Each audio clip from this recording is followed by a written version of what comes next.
Welcome back to the Paranormal M channel. How was your day? Did everything go smoothly? It's finally my favorite time of day, sitting here and sharing my paranormal experiences with all of you. Thank you so much for always supporting the channel and for sending in so many of your own stories. Don't forget to subscribe and turn on notifications so you won't miss our latest videos. Now get cozy in bed, switch on your nightlight, and let's listen to today's paranormal experiences together. So, this happened to me more than 10 years ago, which means I was probably 9, maybe 10. Back then, our house layout was kind of weird, in a way that's hard to explain unless you've walked it. It was like a loop.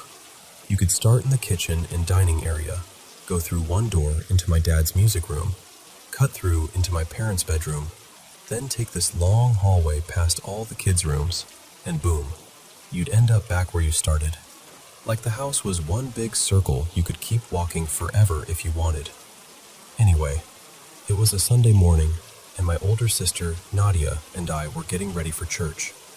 I remember I was in the dining area eating cereal, but not sitting like a normal person. I was standing at the counter, half awake, shoveling bites in like I had somewhere important to be. Nadia was nearby fussing with her hair in the mirror, doing that concentrated stare people do when they're trying to get a ponytail perfect. And then we heard it. This rapid click, click, click sound, like a dog running on tile with nails that haven't been trimmed in way too long.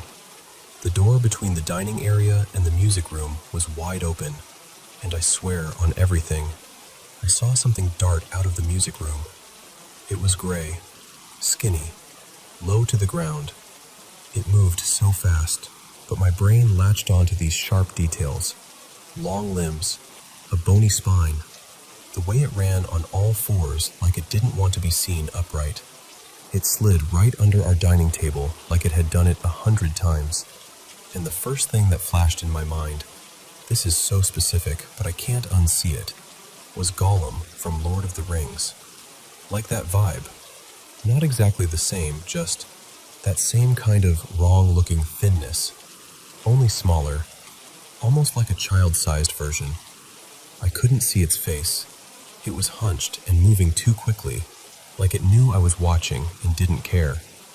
For a second, I just froze, spoon in my mouth, because my brain was trying to decide whether I'd actually seen something, or if I was still half dreaming.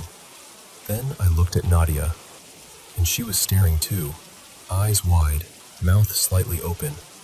This expression like, "Please tell me you saw that." So I knew I wasn't imagining it. I put my cereal down on the nearest counter so fast I nearly spilled it, and I just ran. Nadia ran with me. We bolted out of the dining room and down that long hallway, using the loop of the house like an escape route, straight to my parents' bedroom. We burst in there talking over each other, breathless, panicked, trying to explain. Something gray, something crawling, something under the table. And I started crying. Like real crying. Not "I'm upset" crying. More like my body was dumping fear out through my face because it didn't know what else to do. My mom, Marisol, sat up, confused, and she did that calm parent voice right away. She was like, Hey, don't worry. It was me. I was looking for something." She told us she'd lost a microphone and was crawling around trying to find it. Which, I mean, sure, if you want to say that out loud. But Nadia and I just looked at each other like, no, that was not our mother. We both knew. The movement wasn't human. The shape wasn't right. And also, no offense to Marisol, but my mom was not out here scuttling like a hairless gremlin under the dining table at church o'clock. Nadia hated talking about anything she couldn't explain. That's just how she is. If it doesn't fit into a box, she'd rather never open the lid again. So the story kind of died. We grew up. Life moved on. We didn't bring it up much. Until about 3 years ago, and my mom's face changed. Not like she was annoyed. Not like she didn't remember. More like she remembered too well. And that's when she finally admitted, "Okay, it wasn't me. She said she only told us that because we were little and terrified, and she wanted to make us feel safe. But there was something else behind her eyes, like she was choosing her words carefully. So I pushed a little, and Nadia, even though she hates this stuff, pushed too. And finally my mom told us why she'd lied so quickly. Because she had seen it before. My parents built that house in the early 2000s. When they first moved in, my dad was working late nights, so for the first few days my mom would be there alone at night. She said she kept feeling this heavy dread, like the air in the house was pressing down on her. That kind of fear that doesn't come from a thought. It just shows up in your body like it belongs there. Then one night, she said she heard that same sound. Nails on tile. Clicking, fast, moving. And it sounded like it was coming from near the closet, close to the music room side of the house. She told us she woke up and couldn't move, like her body was locked in place.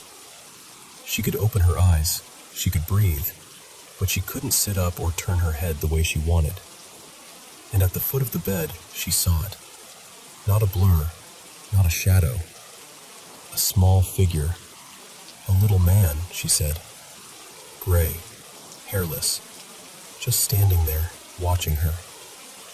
She told us she squeezed her eyes shut and started praying.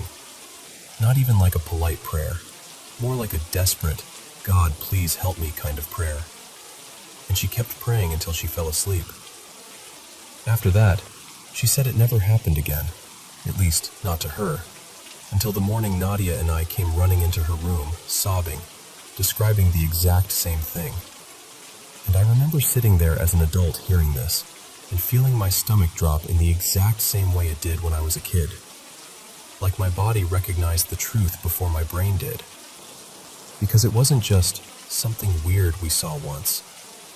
It was, my mom saw it first.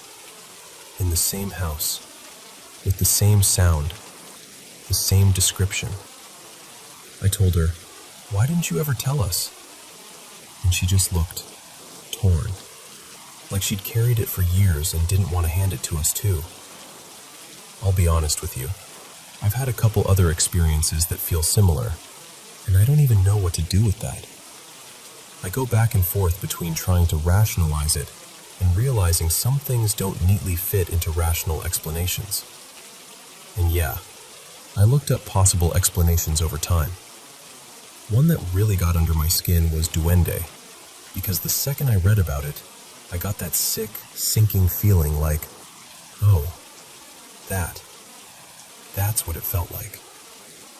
I don't know what it was. I just know what I saw. And I know my sister saw it too.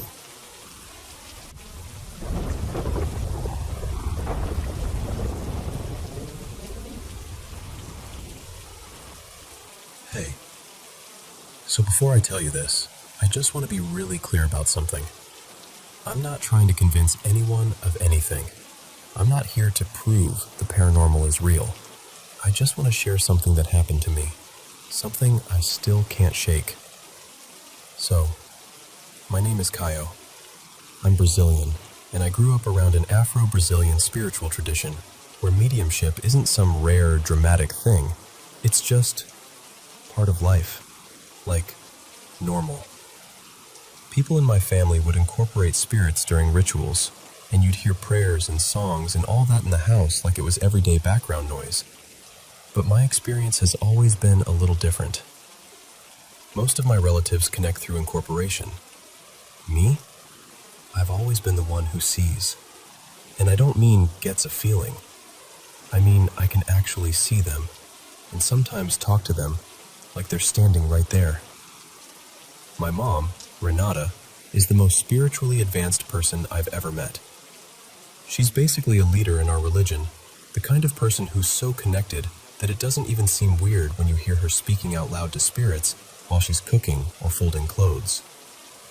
That was just my childhood. This happened when I was around, I don't know, somewhere between 11 and 13. We were having money problems, so the sleeping arrangements got cramped.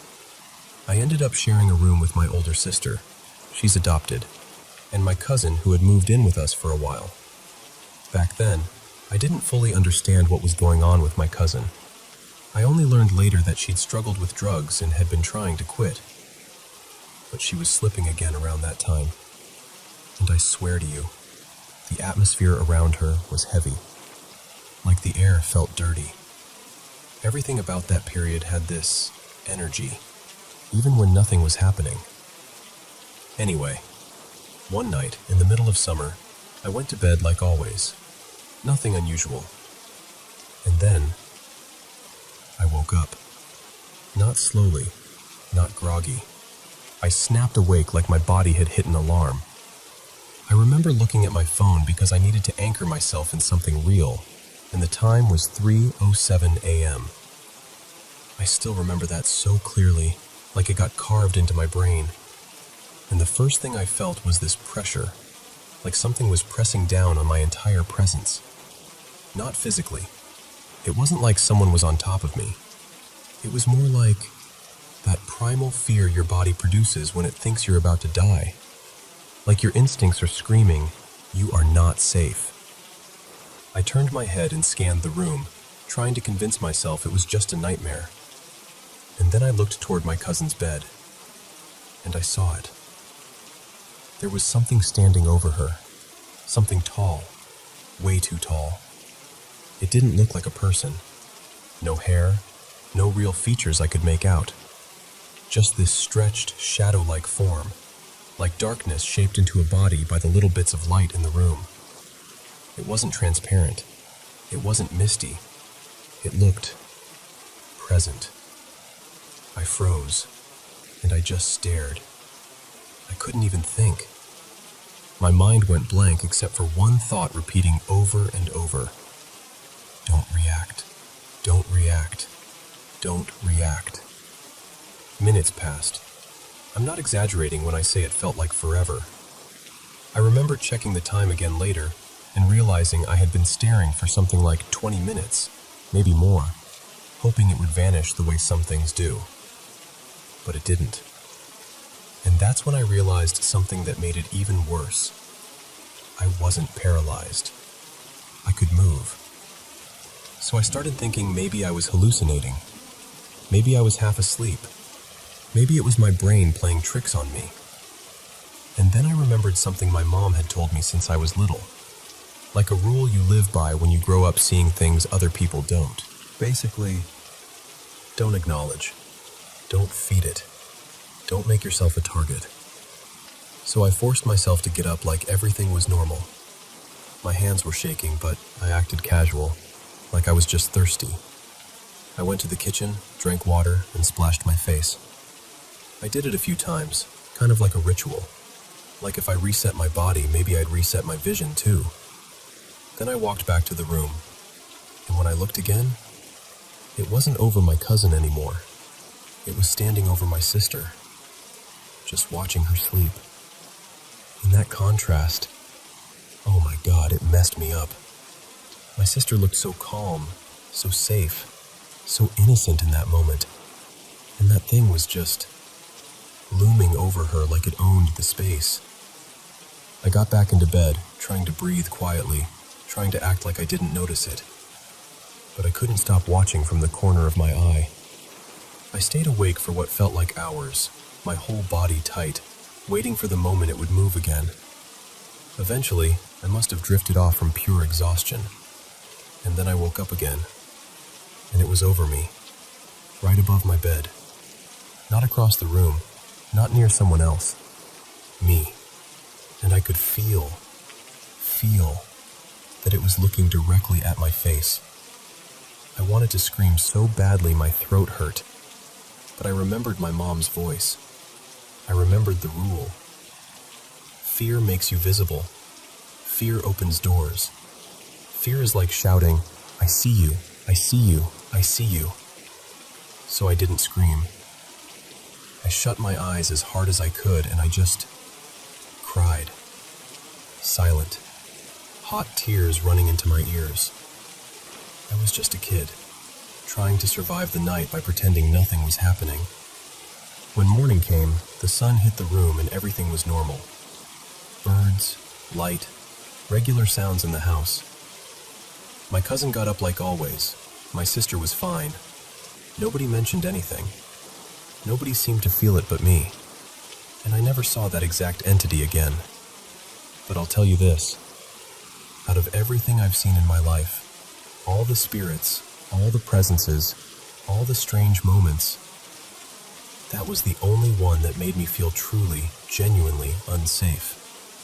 And even now, whenever I sense something that feels wrong, something cold, something predatory, I remember my mom's advice, and I pretend I don't see it.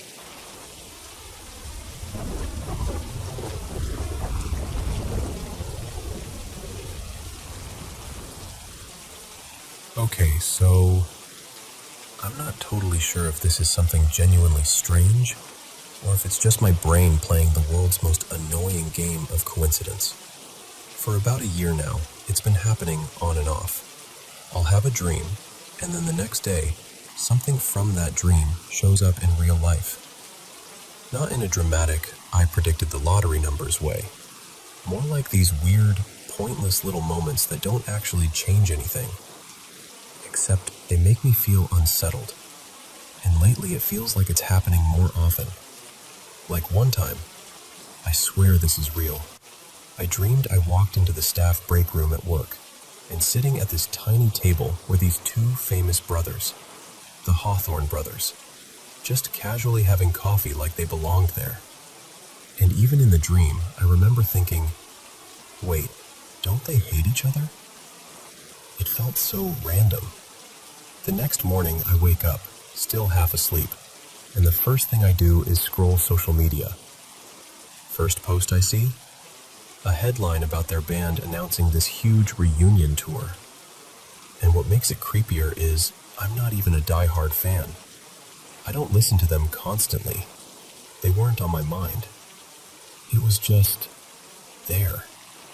Dream first, then reality. But the one that really got me was about our puppies. We had 2 little pups, Miso and Clover, and they were due to be spayed. The night before, I dreamed I was talking to my dad, Martin, and he said they couldn't do the surgery because the puppies were all fused together inside, and they'd need a specialist. I woke up feeling gross about it, but I told myself, okay, I'm just anxious. That's all this is. Still, that morning I told my dad about the dream, kind of joking, kind of not. And then I told one of my clients about it too, mostly because I wanted to say it out loud and laugh it off like it was nothing. And then, this is the part that makes my stomach flip even now. My client is leaving, and we both see my dad out on the driveway. And he tells me they couldn't do the spay. One puppy had something like a false pregnancy going on, and the other, they'd started the operation and found that everything inside was all tangled and not where it should be. The vet had stopped and said she'd need to see a specialist. My client actually froze and went, "Oh my God, didn't you literally just tell me that dream?" I was honestly relieved I'd told someone beforehand, because otherwise it would have sounded like I was making it up after the fact. But at the same time, I felt sick, because I hadn't made it up. I'd dreamed it. Even the money part was weird. In the dream, my dad said the specialist would cost £1,600 for both pups. In reality, the one puppy who actually saw the specialist cost £800. The second puppy hasn't been spayed since, so I still don't even know if she has the same issue or not. Which, honestly, makes my brain want to spiral if I let it. And then there was another one, more recent, that wasn't even connected to anything practical, just emotionally disturbing. I told my mom I dreamed my sister Eliza was pregnant again. And separately, my sister told our mom she dreamed I was pregnant, except in her dream, the baby didn't survive. We both had those dreams the same night, the night before, completely unconnected, like neither of us prompted the other. And it's not like it makes sense either. I don't plan on having kids, and she doesn't have any immediate plans for another one. So why would we both dream something like that on the same night about each other? And that's the thing. Most of these dreams are random and pointless. They don't do anything. They don't warn me of something I can stop. They don't give me some heroic message. They just show up, and then life mirrors them back at me like it's winking. But I'm at the point now where I don't know what to do with it mentally. Because when the dreams are harmless, like some celebrity reunion, fine, whatever. But when I have a horrible dream about someone getting sick, or dying, or something going wrong, I wake up anxious, and I don't know if I'm supposed to treat it like nonsense or like a sign. And I don't even know what I believe in, so I don't know what sign would even mean. I just know it makes me tense and scared, like I'm waiting for something awful to happen. And to make it even more complicated, my dad has had this kind of thing his whole life. These small, strange dreams that seem to happen the next day. Usually pointless stuff, but enough that when I told him about mine, he didn't laugh. He just kind of nodded like, yeah, that happens. So I'm left sitting with this weird question that I can't quite shake. Is this just my brain noticing patterns and getting lucky with timing? Or is something genuinely odd going on? And more than anything, I just want to know if other people have experienced this too, because I'm starting to feel nervous every time I wake up from a dream that feels too specific.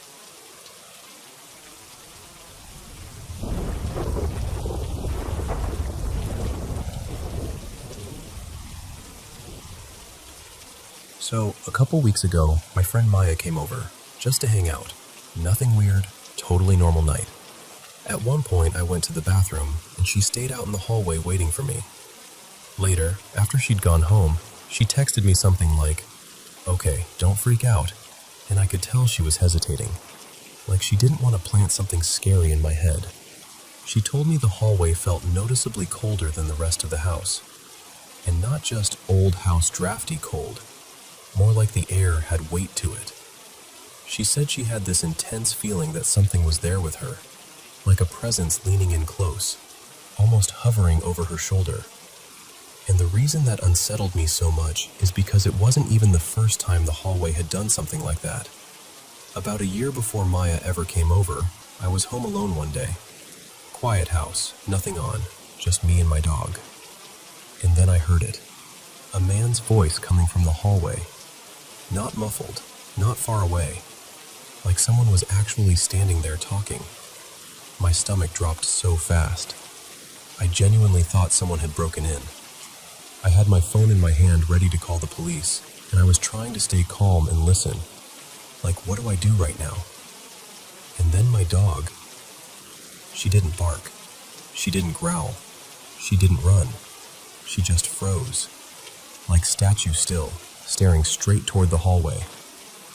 And that part is what made it 10 times worse, because my brain immediately went, she sees him. She's looking at the man. I checked the entire house. Closets, rooms, behind doors, everything. And then I checked again because I didn't trust it. No one was there. Nothing was open. Nothing was disturbed. Just empty. After Maya told me what she felt, I brought it up to my dad. I wasn't even dramatic about it. I was just like, hey, this is going to sound weird, but Maya said the hallway felt off. And my dad just kind of nodded, like it wasn't surprising. He told me he's felt it too, like a presence in the hallway. And he's also heard a man's voice before. Except he said to him it sounded older than what I heard, like a more elderly man. That's when it stopped feeling like a one-off moment, or maybe I imagined it, and started feeling like, okay, this is a pattern. So I did what I knew to do. I cleansed the house with white sage, opened all the windows, tried to make it feel light and fresh, told myself I was clearing everything out. And honestly, for a while, it did feel calmer, like the air in the house wasn't so tense. But then 2 nights ago, my dad told me something that made my skin go cold. He said he woke up around 2 a.m., and the second he opened his eyes, he felt this wave of dread. Not like anxiety about something in life, like that deep instinctual dread where your body is screaming something is wrong. He said he felt like something was watching him from the hallway, like it was just standing there, paying attention. And the thing is, our current house doesn't have some creepy history we know about. The couple who owned it before us built it themselves. They're still alive. They're the only people who lived here before we did. No big tragic story attached to the place. Nothing that would make you immediately go, "Oh, that explains it." But here's the part that complicates everything. When my dad was younger, years and years ago, not even in this house, he used to be curious about the other side. The stuff people don't understand. The things you're not supposed to invite in. But he has this belief that's always stuck with him. Once you open a door, it never fully closes. And that hits hard, because our last house was bad. Like, genuinely, heavily haunted. Both of us would see things. Not maybe I saw something in the corner of my eye, but things that made you stop breathing for a second. The energy in that place was heavy and dark. And when I say dark, I mean it felt mean. Like it wanted you uncomfortable. We tried everything back then. We saged, we prayed, we did all the normal things. We even had someone come cleanse it. Someone who claimed they knew what they were doing. Nothing worked. And what's terrifying is that in that last house, most of the things I experienced were also in the hallway. So now I'm sitting here wondering if this is something my dad unknowingly brought with him, like it latched on a long time ago.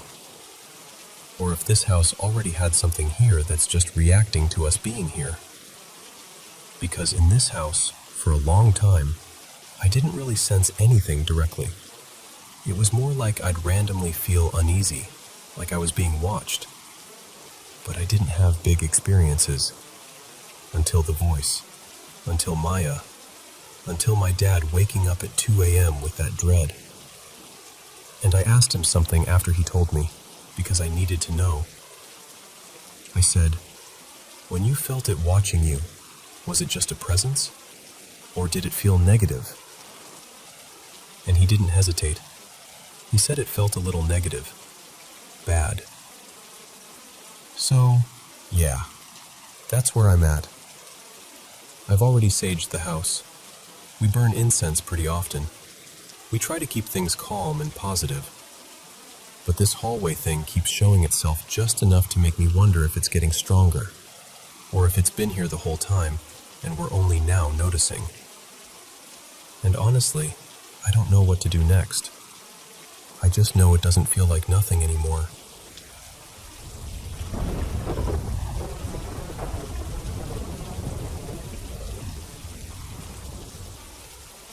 So, right after high school, I was playing in this scrappy little garage band with a couple friends. Me, Jonah on bass, and Maya on guitar. We somehow stumbled into the most ridiculous practice space you could imagine. This giant old house the state had renovated. The upstairs had been turned into county offices, but the downstairs was basically untouched. Big rooms, high ceilings, thick doors. The kind of place that somehow makes even a cheap amp sound expensive. Jonah's grandparents, Evelyn and Frank, worked there. Like, worked there. They were the only two people running the place most days. And for whatever reason, they trusted us. They'd lock up for the evening, wave us in like we belonged, and let us rehearse downstairs after hours. We could play loud, record, stash our gear, all of it, completely free. I still don't know how we got that lucky. The house itself felt like a mansion someone tried to make cozy. Built sometime in the 60s, I think. Hardwood floors, heavy trim, wide staircases, and this weird, clean smell that never quite matched how old it was. And the acoustics, oh my God. Everything rang in a way that made you want to keep playing just to hear it bounce back at you. But there was always this feeling, not like footsteps or cold spots or anything you'd see in a movie, just this lingering sense that the building was aware of you, like you were guests and it hadn't decided whether it liked you yet. We ignored it because, come on, free practice space in a beautiful building? We weren't about to get picky. We played there for a couple years, mostly at night. And as a group, we had a few small moments that made us glance at each other like, "Did you feel that?" But nothing really compared to what happened to me one night. It was a normal rehearsal. Loud, sweaty, excited. One of those nights where a new song is almost taking shape, and you can feel it starting to breathe. After a while, we took a break. Jonah was fussing with his tuning. Maya was digging through a notebook of lyrics. And I said something classy like, "I gotta pee," and got up. We were set up in this big room with the best sound. From where my drum kit was, there was a long hallway behind me that led toward the garage. At the very end of that hallway was this tiny bathroom. Just a small door, a little sink, basic stuff. I'd walked down there 100 times. It was always dark, sure, but it was familiar. So I start down the hallway, half thinking about the beat we'd been working on, half hurrying because I wanted to get back and keep playing. And I'm telling you, when I was just a few steps from that bathroom door, I stopped like I'd hit an invisible wall. Nothing touched me. No wind, no sound, no footsteps. It wasn't physical. It was a feeling. But not like nervousness, not like being spooked. It was anger. This sudden, sharp, unmistakable anger that felt like it was right in my face, like something I couldn't see was leaning into my space, furious, and daring me to take one more step. I froze, totally frozen. My stomach dropped and my whole body went tight, like my brain hit some ancient emergency switch. And the message was so clear it might as well have been shouted. Don't. Not, maybe you shouldn't. Not, you're scaring yourself. It was a hard, final, absolute do not. I stood there for a second, trying to force myself to rationalize it, trying to be normal. But the closer I even thought about taking another step, the more intense that rage felt. Like it would punish me for pushing it. Just, okay. Then I turned around and walked back down the hallway, as calmly as I could manage, like I wasn't completely rattled. When I got back into the room, Jonah and Maya were still doing their thing, chatting like nothing in the world was wrong. I tried to play it cool, but I know my face gave me away. They asked what happened, and I told them, kind of stumbling over the words, that something didn't want me in that hallway, that I was walking to the bathroom and this presence shut it down, like I'd been warned. And I know how that sounds. Trust me, I do. But I swear it wasn't imagination spiraling. There was no creeping, I scared myself buildup. It was instant, like flipping a switch. I ended up going upstairs to use the bathroom near the offices, where the lights were brighter and everything felt more normal. And even then, I kept thinking about that moment, how precise it was, how personal it felt, like I'd crossed into someone's space without permission. And here's the thing, we weren't drinking, we weren't getting high. We treated those sessions like work. We were so careful, quiet when we arrived, respectful, cleaned up after ourselves, because we knew how rare it was to have a place like that. We didn't want to risk losing it. Later, out of curiosity, we tried to look into the building's history. Anything. Fires, deaths, some headline, some story that would make it all click into place. Nothing. At least nothing we could find. Eventually, life shifted the way it does. People moved, schedules changed, the band kind of scattered. We left town. Years later, I heard the house was abandoned again, like it just slipped back into silence once nobody was officially using it. And I still think about that hallway sometimes. I still feel it in my chest when I remember it. That pure, wordless rage. That hard line in the air that said, "Not tonight. Not ever." I've never felt anything like it before or since. And honestly, I really hope I never do again.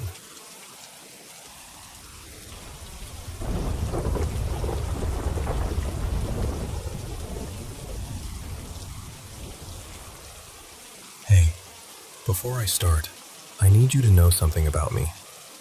I'm not some paranormal investigator with gadgets and a YouTube channel. I'm just a person who's had a lot of personal experiences, and I've always been kind of sensitive to it. Maybe it's because I've lost everyone in my family over the years. Maybe that opened something up in me. Or maybe it just made me pay attention in a different way. And I'm going to be honest with you. If I see something peeking around a door, a window, a wall, whatever, my first reaction is not calm curiosity. I don't go, "Ah, yes, fascinating."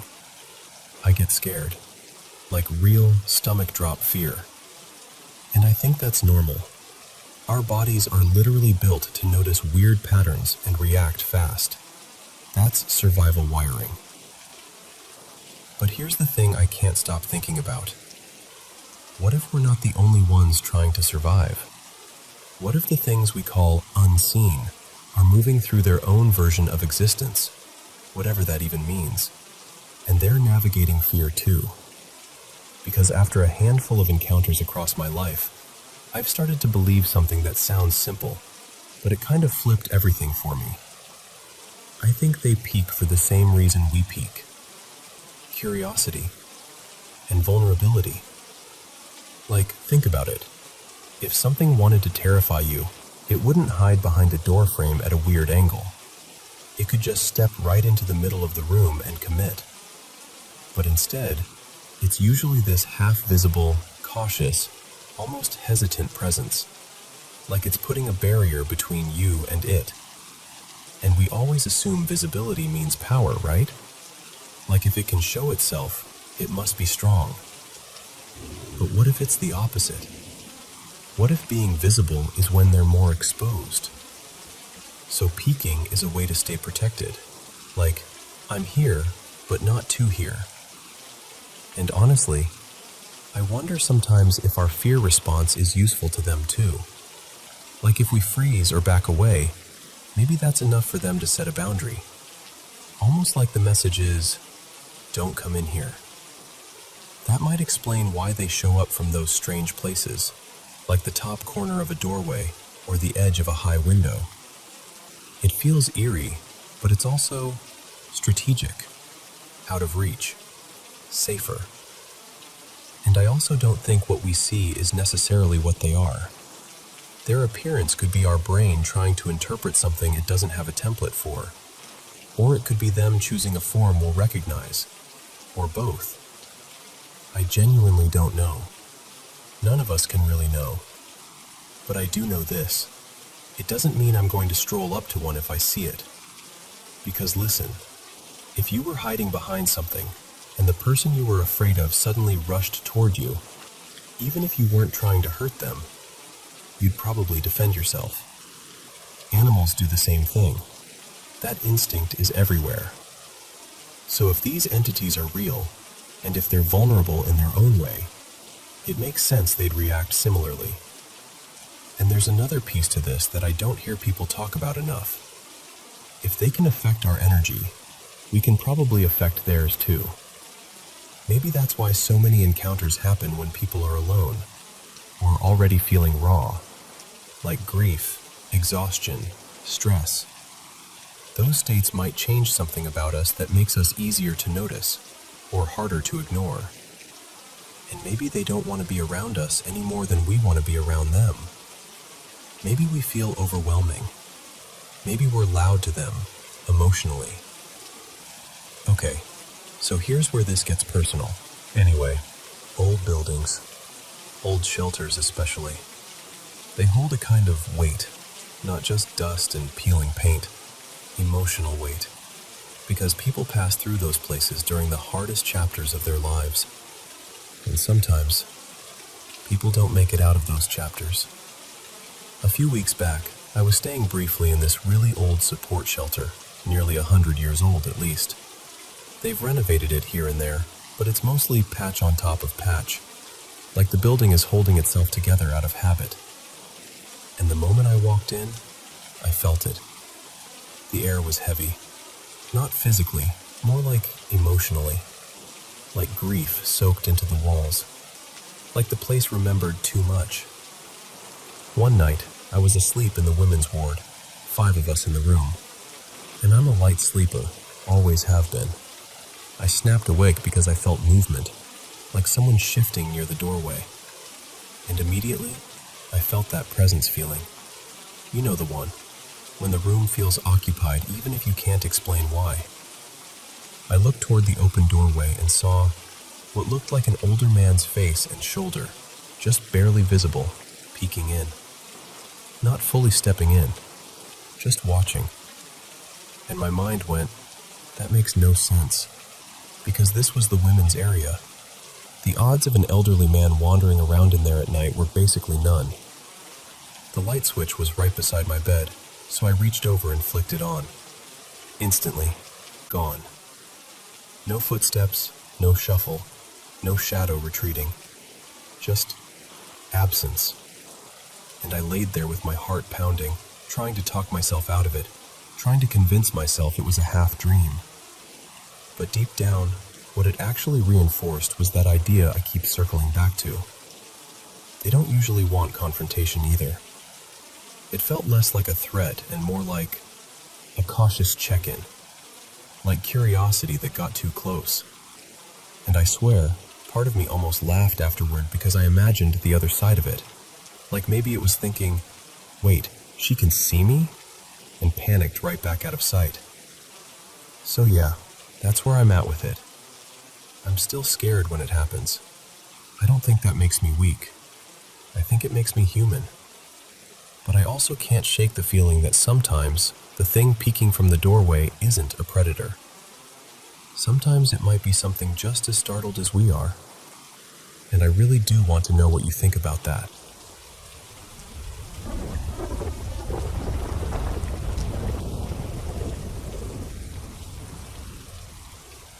So, I want to tell you something really personal, and I'm trusting you with it. For as long as I can remember, my family's had a lot of mental illness and trauma running through it, like this heavy thread woven into everything. And for me, it showed up in a bunch of diagnoses over the years. Major depression, anxiety, OCD, ADHD, and eventually psychosis. The kind that doesn't just feel off, but terrifying. It got so bad that I ended up being involuntarily admitted to a psych ward.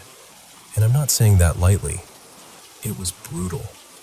I was hearing this constant voice, always there, feeding me disgusting thoughts, twisting everything, telling me I should kill myself. It felt relentless, like I couldn't get even one quiet moment to breathe. Around that time, I was taking a stimulant I'd been prescribed, Adderall XR, and honestly, I think it made things worse. I'd also been smoking weed a lot before all this, but the scariest part was, even after I quit, the psychosis didn't just disappear. It lingered. Weeks went by and the voice was still there, like it had planted itself in me. And the truth is, I couldn't find a neat, sensible explanation for why it started, or why it later eased up. But I'm going to tell you what I believe was really happening.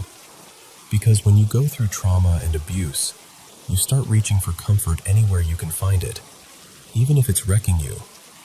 For me, it was stuff I'm not proud of. Drinking, hookups, porn, getting high, chasing anything that made me feel less empty for 5 minutes. And I got pulled into friendships that were basically built on shared pain, like we were keeping each other afloat by drowning together. I started a lot of that in early teens, and it just snowballed until I hit about 16, and everything cracked wide open. That's when I got obsessed with tarot and spiritual stuff. I'd always been curious about it, even as a kid, but this was different. It wasn't curiosity anymore. It was like a hunger, a fixation. I started thinking I was getting messages, like a voice, or flashes in my mind, and I convinced myself it was something good, a guide, the universe, something light. And I'm not going to drag you through every detail, but I'll tell you this. That voice didn't lead me to healing. It led me to shame. It pushed me into lustful, degrading choices, things that made me feel like I was losing pieces of myself. And what really terrified me was how controlling it became. It would tell me what to do, and if I resisted, it would threaten me, like this pressure in my head, this fear that something awful would happen if I didn't obey.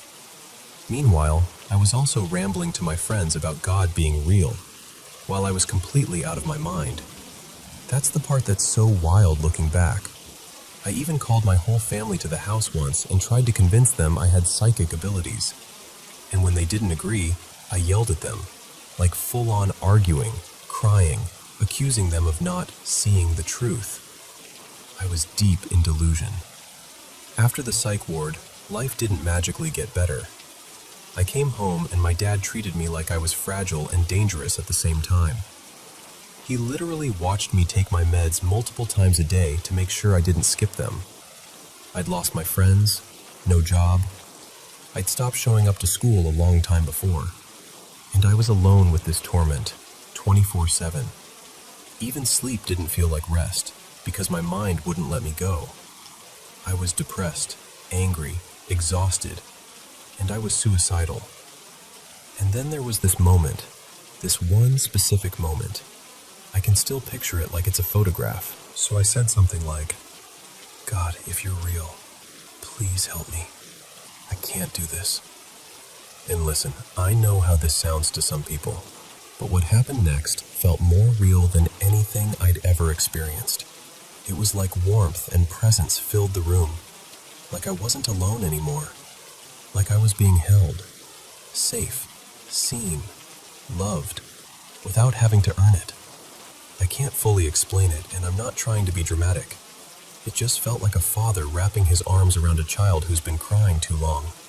After that, things started shifting. I got my first Bible, and this is where it gets hard to describe without sounding unbelievable. But I'm telling you what I lived. I would try to read, and my body would react. Like convulsions, my stomach tightening, my spine jolting. This burning anxiety-like feeling that would flare up and twist through me. It felt like something in me hated what I was doing. And slowly, I started believing that the core issue wasn't just chemical. I'm not saying mental illness isn't real. I'm saying in my case, I felt like there was something spiritual tangled up in it. Something dark that had gotten invited in through the stuff I was playing with. I remembered this verse. The sacrifices of pagans are offered to demons, not to God. And I do not want you to be participants with demons. So I made a choice that scared me. I stopped taking the medication. Not because I thought I was invincible. Honestly, I was terrified. But I felt this conviction in my chest like, this isn't the route. My family begged me not to. The psychiatrist wanted me back on a strict plan. But when I tried to schedule follow-ups, the appointment got canceled. She was out for personal reasons, and everything just stalled. My dad kept pushing. The pressure stayed heavy, and I had to cling to what I believed God was doing in me. And now, it's been almost a year since that whole nightmare. I'm not here pretending I'm perfect. I'm still healing. I still have things I'm working through. But the constant voice, it's gone. The crushing depression, it lifted. The suicidal thoughts that used to scream at me, they're not running my life anymore. Sometimes after I read scripture, my head feels so quiet, like actual peace. Not numbness, not sedation. Peace. The kind no pill ever gave me. And my life has changed in ways I honestly didn't think were possible back then. I've been holding down a job. I went back to school. I quit drugs, vaping, alcohol, porn. Things I used to cling to like life rafts. And for the first time in a long time, I actually feel like I have purpose. Because there was this void in me, This ache. And I tried to fill it with everything. Pleasure, attention, escape. spiritual power, anything. But nothing even comes close to what I felt in God's presence. That love, steady, holy, real, did something to me that I can't fake. When I look back now, I'm honestly stunned. Stunned by grace. By the fact that I was protected even when I wasn't looking for protection. Even when I didn't believe. Even when I was messing with things that harmed me. And I don't expect everyone to understand this. I really don't. But if you're still listening, thank you. I mean that. I hope nobody has to go through the kind of hell I went through to reach for God. I hope people can find Him before it gets that dark. But if you feel broken or ashamed or like you're too messed up to come to Him, please hear me. You don't have to be perfect. You just have to be willing. Because God didn't send His Son into the world to condemn it, but so the world could be saved through Him.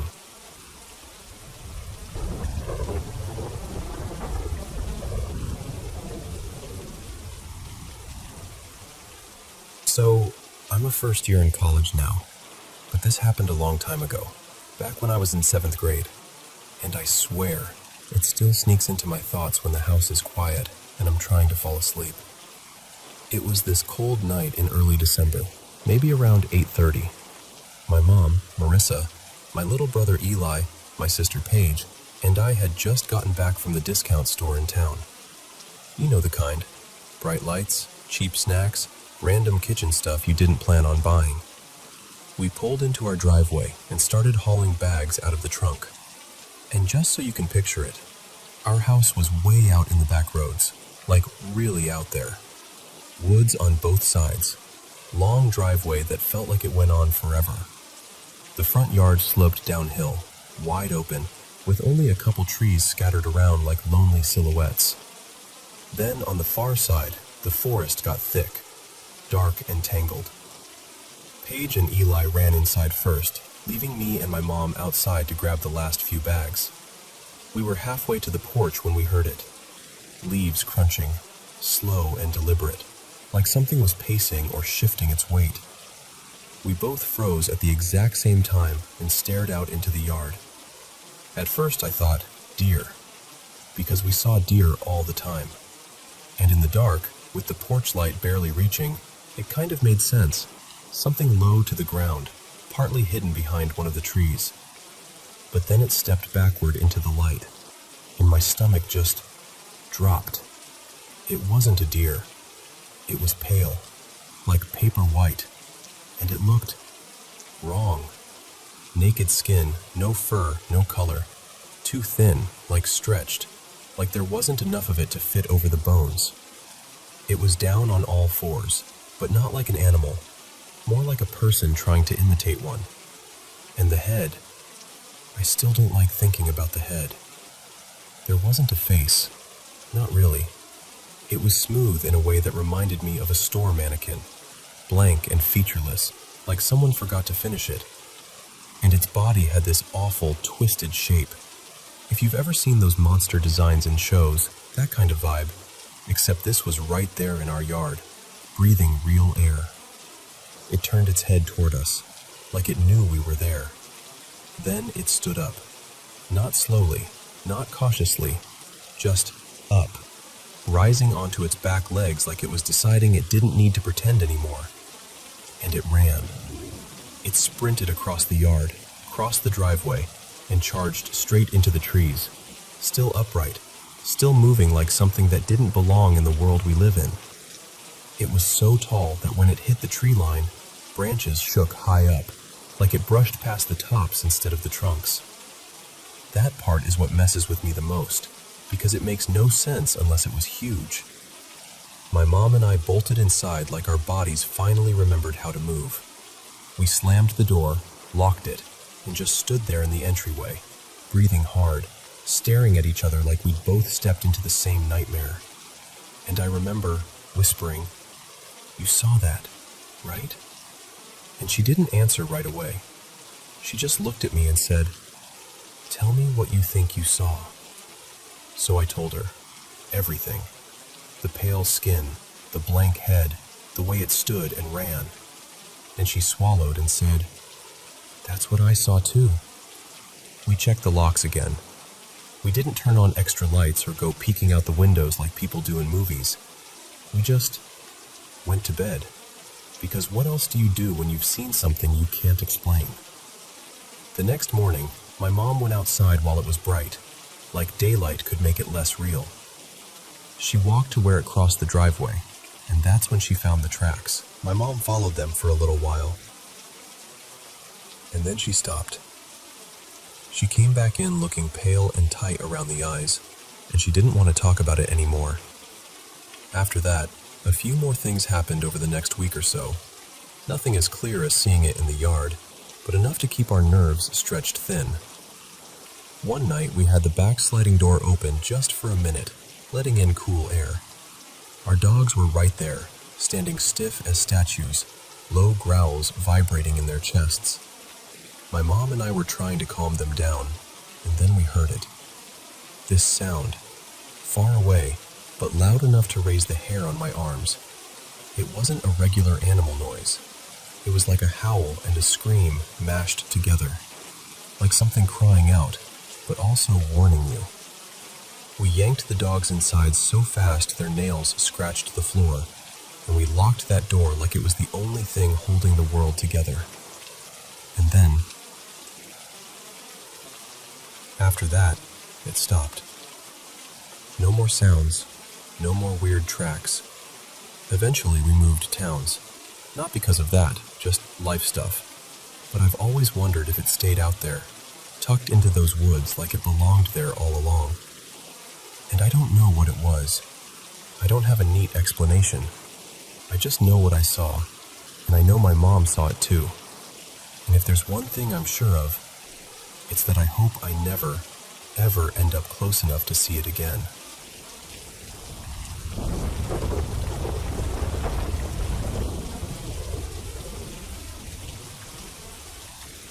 So, I want to tell you a few things that still sit with me in that strange place between grief and comfort.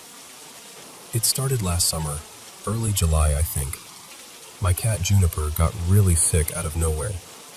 The moment I heard, I felt this heavy drop in my stomach, like my brain had already jumped ahead and decided how the story ended. I tried to shake it off, but it just kept growing, this dread that wouldn't let me pretend everything was fine. A couple days later, the vet told us it was cancer.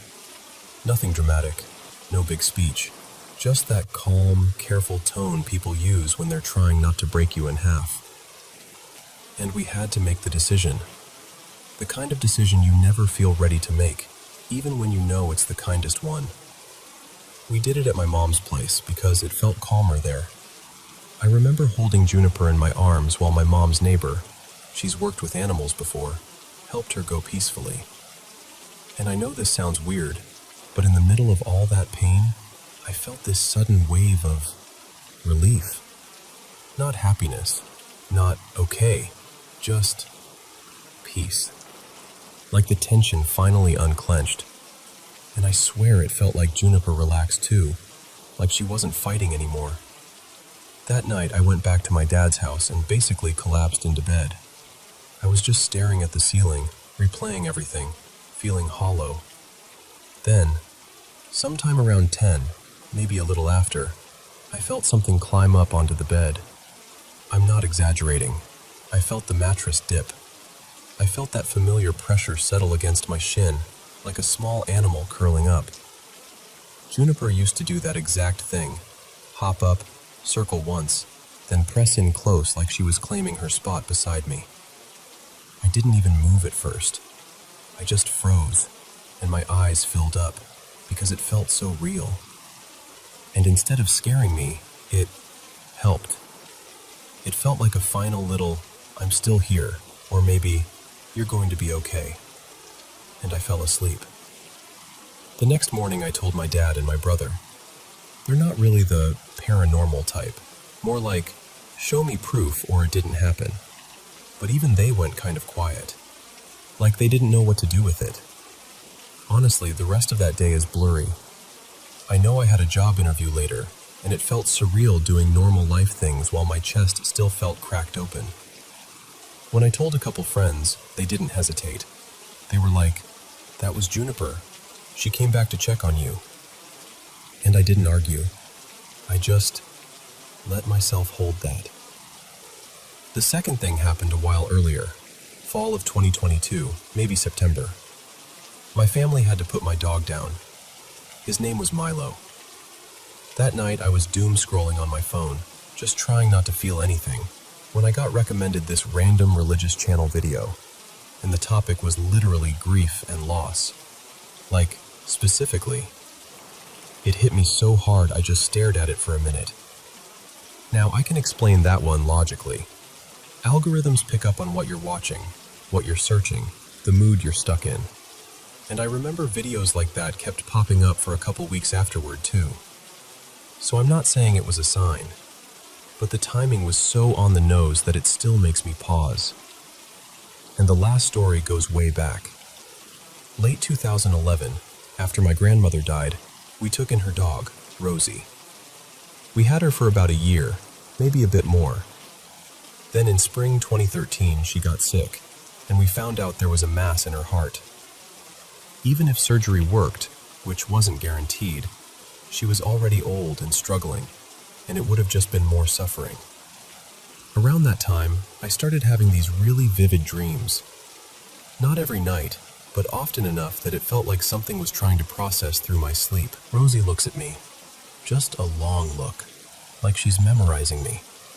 Then she turns and walks into the light. No rushing, no fear. And then the door closes and the dream ends.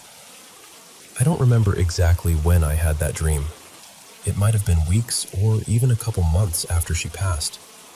And sure, it could just be grief doing what grief does, trying to create a goodbye you didn't get to fully feel in the moment.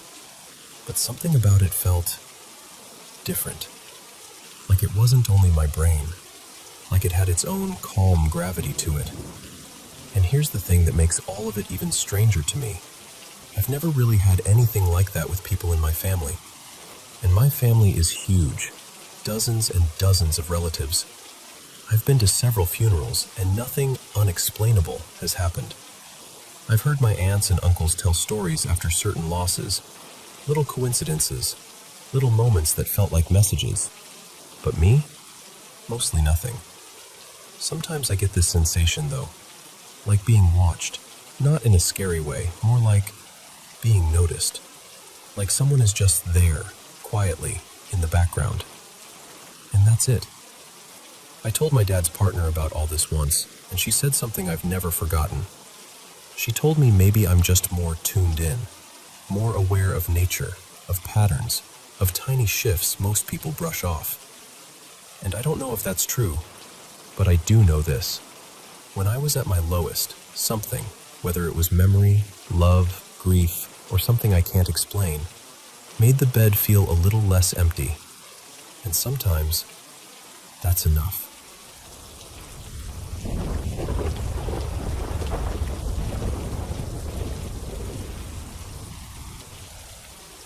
So, this happened to me over a few years, kind of between 2020 and 2023. And even now, I still remember it way too clearly, especially the dreams and the sleep paralysis. And just to say it up front, I wasn't taking any medication or anything like that. Also, English isn't my first language, so if my words sound a little off, that's why. But I'll tell it as honestly as I can. Let me give you the background first, because the house matters. Our home is old and kind of improvised. It wasn't drawn by an architect or built by an engineer. My grandparents put it together back when their little food business started doing well. This was decades ago, like around the 1950s. Later, the business fell apart because of bad handling, but the house stayed. There are several rooms in the house, and of course, I ended up sleeping in the weirdest one. My room has 2 doors, which already feels strange. And then there's this L-shaped counter inside the room with a small tap, like a mini sink area that doesn't really belong in a bedroom. My aunt, Maribel, once told me that room used to be a storage space for heavy things, like spare wheels and metal parts for trucks. Other relatives agreed like it was a normal fact, but to me, it always made the room feel unfinished, like it had another purpose before it became mine. Okay, now the story. Before all of this, I'd never had sleep paralysis. Not once. I didn't even really know what it felt like. Then, late in 2020, my aunt, Selena, died in that same room. I shared that bedroom with her for most of my life. She was much older than me, basically from another generation, and she'd been sick for a long time. Cancer. The room had 2 beds, both facing forward, and for years that was just our normal. 18 years of it. You get used to someone's breathing in the dark, you know? You get used to the little sounds of another person existing beside you. In September that year, she passed away. It was sudden. Her heart gave out.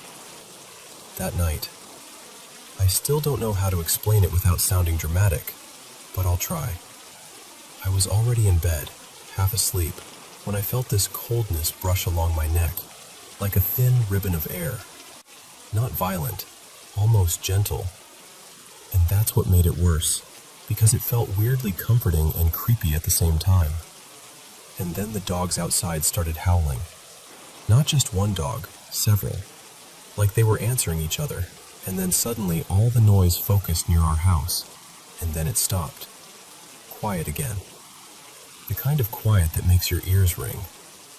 I remember thinking, that's new. But I was tired, and I convinced myself it was nothing. I drifted off. Then later, hours later, I woke up to commotion. My other aunt, Tessa, was shaking Selena, trying to wake her up. Not gently either, like she was refusing to believe what she was seeing. And that's when we realized she was gone.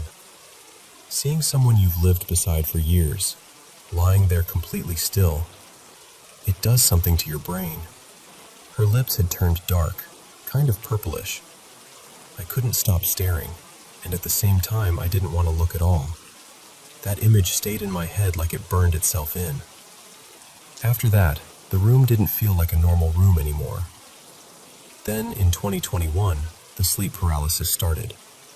It would happen at night, and the strangest detail is my cat, Miso, was always right beside me during those episodes. Like he knew. Like he was waiting for it. One night, I was sleeping in that room again, and I heard laughter. But then I started praying. And the longer I prayed, the louder it got. That part still chills me because it didn't feel random. It felt like something was reacting to me.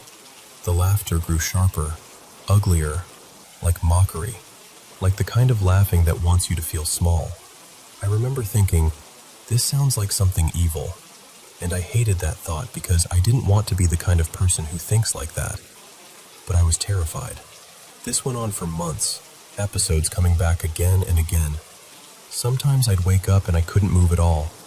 Not my fingers, not my legs, nothing. My body would feel pinned down, like a heavy weight pressing me into the mattress. And I'd go ice cold, like all the warmth in my body got drained out. But the worst part? I could see and hear everything.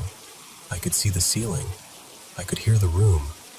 I could hear my own breathing, stuck and shallow.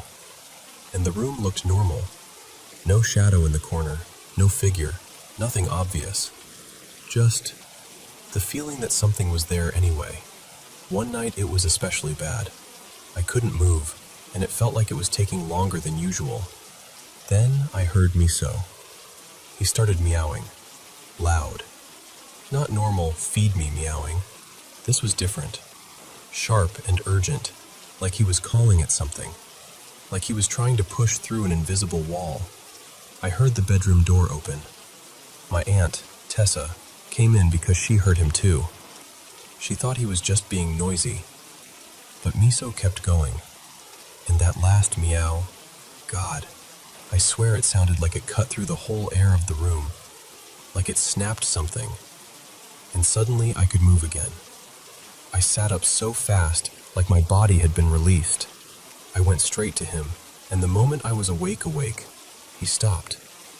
Instantly. like his job was done. He climbed onto me and started rubbing against me, my arm, my chest, my shoulder, marking me with his scent like he wanted to cover me in it. He wouldn't stop for a while.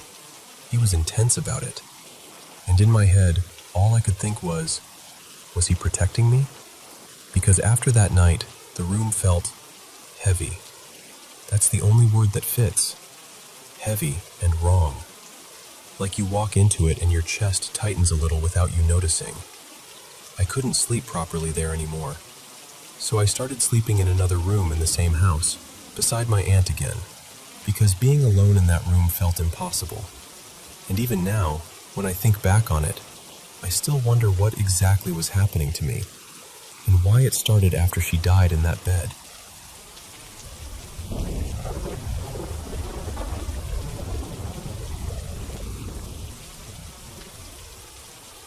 Hey, so my best friend, Mara, died late last year. She was 28, and I'm still trying to say that sentence without my throat doing that thing where it tightens up like it's bracing for impact. Mara had this intense relationship with death. Not in a dramatic, I'm so edgy way, more like it genuinely hurt, and she couldn't stop circling it. She'd bring up funeral plans the way some people bring up weekend plans. She told me what songs she'd want, what she'd wear, even what she didn't want people to say. And she used to joke, half joke, half not, that if she died first, she'd come back and haunt all of us. But she'd say it with this grin, like she was trying to soften it. Like, don't worry, I'll be a helpful ghost. I'll find your missing stuff. I'll do chores. I'll scare off weird men. I'll be the friendly haunting. That was very Mara. Dark humor with this weird, protective tenderness underneath. So, here's the part I can't stop thinking about. A few weeks ago, I was in the kitchen and I heard this heavy slamming sound, like a cabinet door or a pantry door, something with weight. It happened again another night. Not a little creak, a slam. And then there was this moment with the bathroom that genuinely made my skin go cold. I remember walking past and seeing the bathroom light on. I remember the door being half open. And I watched the door swing shut like someone had pushed it. My partner was right there, so I was like, "Did you see that?" They opened the door again, and the light was off. Off. Like it had never been on in the first place. And yes, before you say it, I know memory is messy. I know lights get left on and off and your brain fills in gaps. I know all of that. But it didn't feel like a fuzzy maybe. It felt like a clear snapshot. Then there's the paint thing. I started painting again recently, which I hadn't done in a long time. One afternoon I was looking for this specific tube of paint, cadmium red, the exact one I like, not the cheap version. And I tore the room apart. I counted my tubes. I moved them all. I checked the drawers, the bag, the floor, under the desk, like I was searching for a contact lens. I was talking out loud to myself because I was so irritated, just muttering like, "Where are you? You have to be here. This is ridiculous." And then I sat down at my desk, kind of defeated, and I looked to my left, just a casual glance, and there it was, the tube. Sitting in this open little space where I know it hadn't been before, because I had literally swept that exact area with my hand. Could it be me being scatterbrained? Sure, it could. Grief does weird things. Stress does weird things. But it felt like a tiny, pointed little, "Here, calm down." And then, this one is embarrassing to admit because it makes me sound like I'm sliding backwards. Mara and I used to smoke together, back when we were younger. I quit a while ago, like fully quit, and I'd been proud of it. But after the paint incident, I don't know, I started stepping outside at night again. Just standing there in the quiet with a cigarette, talking like she can hear me. It started as this thing where I felt stupid doing it, like, okay, I'm just talking to the air. But it turned into comfort, a routine, like I was sending my words somewhere. One night I put my cigarette out halfway through, I remember doing it carefully, snuffing it, checking it, making sure there was no glow, no smoke. Then I walked up the stairs, and halfway up I looked back down, and it was fully lit again, like it had never been touched. And yes, oxygen, wind. Maybe I didn't put it out as well as I thought. I can explain that one away. I can. It's just weird. But the last thing is the one that won't settle. And then I felt it. A stiff, hard poke right at the back of my collar, through my leather jacket. Not like fabric shifting, not like a bug, not like my hair catching. It was a poke. Solid. Intentional. I felt it, and I heard it. This little tap sensation right where my neck meets the collar. I spun around so fast, my heart basically tripped over itself. My first thought was, someone threw a pebble at me. Then it was, someone touched me. I scanned everything. Walkway, shadows, cars, corners, everything. There was no one. No movement, no sound. Nothing that made sense. And then, later, when I was replaying it, I remembered something. Mara used to tell this story about us in school. She loved bringing it up. She'd say that one of her favorite things back then was that I sat behind her and I'd poke the back of her neck to get her attention. She'd imitate it too, this little flinch and laugh, and she'd be like, "You always did that. You just poke me like you were summoning me." I don't even remember doing it as clearly as she did, but she remembered. She said it more than once, like it mattered to her. So now I'm sitting with all of this, and I don't know what to do with it, because I'm not religious. I'm a skeptic. I'm the person who rolls my eyes at half the stuff people swear is paranormal. And I wasn't hunting for signs. I wasn't begging the universe to show me she's still here. But at the same time, I did start talking to her, and I can't pretend I didn't want something back, even if I told myself I was just venting into the night. And the other part is, it doesn't feel sweet. Not always. Sometimes when I think about these things, I get this heavy, wrong feeling, like my body is reacting before my brain decides what it believes. And then I spiral, because I've heard all those stories, you know?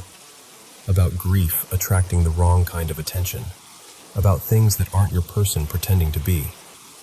I don't even know if I believe that, but the idea wedges itself in anyway when you're already raw. And there's one more layer that makes me feel kind of crazy. There have been a few moments where I had this gut sense something was going to happen right before it did. Not like a dramatic vision, more like a quiet certainty that showed up, uninvited. And then it happened. And I don't know what to call that. Intuition? Pattern brain? Grief brain trying to create order? I don't know. I just keep thinking about Mara joking, "I'll haunt you, but I'll be helpful." And then I think about the slams, and the paint, and that poke at my collar like a hand reaching through a locked door. And I'm left with this question I can't answer. Is it her? Or is it just my mind trying to survive her absence? Either way, it feels real when it happens, and I don't know what to do with the feeling it leaves behind.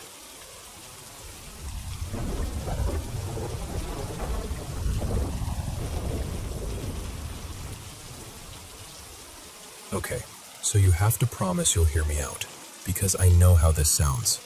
I live in this really old high-rise, like ancient old. It's over a century old, and it used to be a hotel back in the day. The kind of place where you just feel the history the second you walk into the lobby, you know? When I first moved in, I had my cat. Her name was Miso, and she started doing this thing that I couldn't explain. I'd leave to run errands, grab groceries, whatever, and when I came back, she'd be posted up in the living room staring at the same spots like she was watching a person standing there. And not just a casual glance, no. This was intense, like locked in. And I'd walk through the door, and she'd flick her eyes over to me like, "You seeing this?" And she'd make this sound, this low, angry little rah, then snap her stare right back to the exact same place. Then she'd look at me again, rah, and back again. Like she was trying to translate something for me and getting frustrated that I didn't speak the language. At first, I tried to laugh it off. Cats are weird. I told myself that 100 times. But deep down, I knew. I just knew she was seeing something. And then, it didn't take long for whatever it was to make sure I knew too. It started small, kind of, but not really. One day I'm in the hallway, not even near the kitchen, and I hear this sudden crash that's so loud my stomach dropped. I ran in, and a glass had flown off the counter and shattered like someone had swiped it with a hand. And the thing is, nothing was unsteady. No vibration, no wind, nothing. It didn't fall. It got thrown. After that, it escalated. Lights would do this insane thing where they'd flare up so bright it looked like a stadium spotlight turned on in my living room. My lamps, the overhead lights, everything. Just blazing for a second, then snapping back to normal like nothing happened. Like something was showing off. Like, hi, I can do this. And then, the voices started. Not like a whisper right in my ear, more like people talking to each other in another room. Like two strangers having a conversation as if I wasn't even there. I'd freeze and try to listen, and it would feel so real I'd start checking my phone to see if I left the TV on. But the TV would be off. The hallway would be empty. The apartment would be quiet. Except for them. Then I started seeing shapes. Not all the time, but enough that I couldn't pretend anymore. Figures, kind of half-formed. Sometimes I'd see a face out of the corner of my eye, like someone leaning around a doorway. Sometimes it would be like a body without legs, like the bottom half just wasn't there. And I know that sounds impossible, but it's exactly why it messed with me so badly. Because my brain couldn't make it make sense. And then, it got physical. I don't mean like a chill down your spine. I mean, I was touched. Like an actual hand, on my arm, on my shoulder, more than once. And one time, I swear on everything, I felt breath blow right across my face hard enough to move my hair, like I had leaned into a giant fan. I remember flinching so hard my neck hurt afterward. But the worst part, the absolute worst part, was what happened when I slept. I was asleep, and suddenly I was ripped awake, and I literally went flying off the bed. Not rolling, not stumbling, flying. I went across the room, landed on my hands and knees, and my head hit the floor so hard I saw stars. I remember sitting there shaking, touching the side of my head, and it was swelling up instantly, this huge lump. My knees were scraped raw like road rash. I was so scared after that I begged a friend, Tara, to stay the night. I told her, I just need someone here while I sleep, please. And that night, she saw it. She told me the next morning with this pale face like she hadn't slept at all. She said she saw my body jerking while I was asleep, like something was tugging on me. Then she watched me get thrown off the bed. She kept saying, I don't know what I saw, but I saw it. And I'm telling you, that broke something open in me. Because it wasn't just my fear anymore. It wasn't just me. I had proof. Another person witnessed it. After that, I stopped trying to be polite about it. I started fighting back the only way I knew how. I saged the apartment, more than once. I opened windows. I prayed out loud.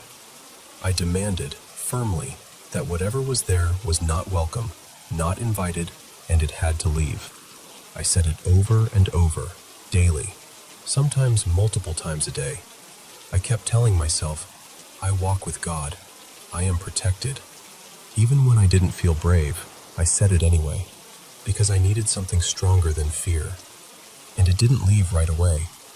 It stayed for a long time. Not weeks, not a couple months, almost a year, more actually. It was like it wanted to wear me down, like it was waiting for me to stop resisting. But eventually, it faded. The air changed. The apartment felt like mine again. Miso stopped staring into corners like she was tracking a person pacing back and forth. The lights behaved. The crashes stopped. The whole place finally went still.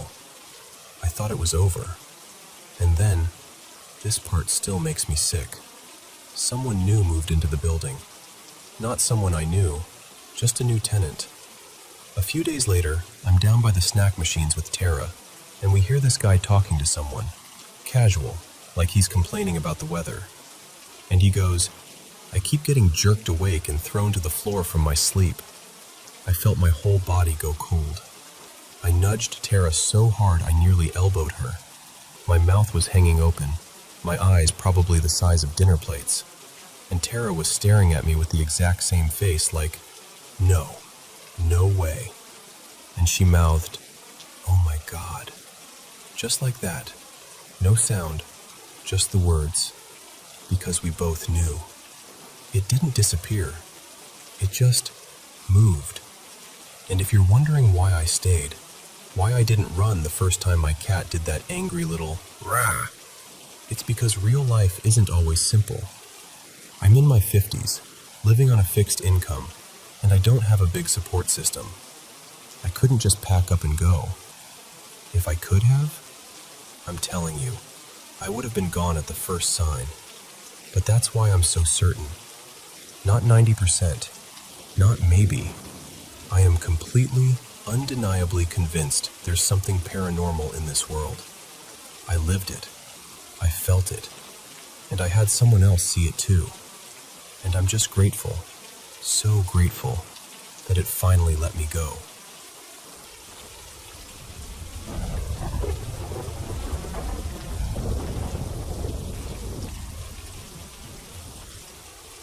So, I don't even know how to explain this without sounding dramatic, but I swear, there was a stretch of time where my bedroom just felt off. Like, you know that feeling when you're alone, but your body doesn't believe you're alone? That. It wasn't loud or obvious at first, just this weird pressure in the air, like the room had a mood. At the beginning, I brushed it off. I told myself I was tired, stressed, overthinking, whatever. But deep down, I had this tiny suspicion I didn't really want to name. Because once you name it, it feels real. Then one night, out of nowhere, I started hearing these sounds that didn't match anything normal in the house. I'm the kind of person who notices little noises, pipes, wind, the usual stuff. But these were different. They had this intent to them. And then it got worse, because I heard scratching, like nails dragging along the wall right beside my bed. Slow, deliberate, right there. I didn't sleep at all, not even a little. My whole body stayed in that fight-or-flight state, like my nervous system was standing guard. Every time I tried to relax, I'd feel that prickly, something's wrong sensation crawl back up my spine. The next day, I told my parents. Well, my mom first. Her name's Marisol, and she basically laughed it off in that gentle way parents do when they think you're spiraling. My stepdad, Dario, just shook his head and told me I was probably dreaming half of it. Like, sure, okay. Except it didn't feel like a dream. It felt like my room had turned into a place I couldn't fully control anymore. So I started praying at night. Not in a panic, just like setting boundaries. Like, hey, this is my space. I'd sit on the edge of the bed, whisper prayers, try to calm myself down. And during the day, I'd feel fine, mostly. But at night, my intuition kept insisting there was still something there, waiting for the lights to go out. One night, I did what I always do. I lay down, got comfortable, and said the Lord's Prayer quietly to myself. I remember thinking, okay, tonight's going to be normal. It has to be. And then, the noises started again. Instantly, my body went rigid, like I'd been trained for it. My chest tightened, my muscles locked. My brain went into this high-pressure mode where you're trying to listen to everything at once. And then it happened. This heavy feeling, like someone dropped weight onto my body. Not a blanket heavy, not sleep heavy, like presence heavy. Like something had climbed up and settled right on top of me.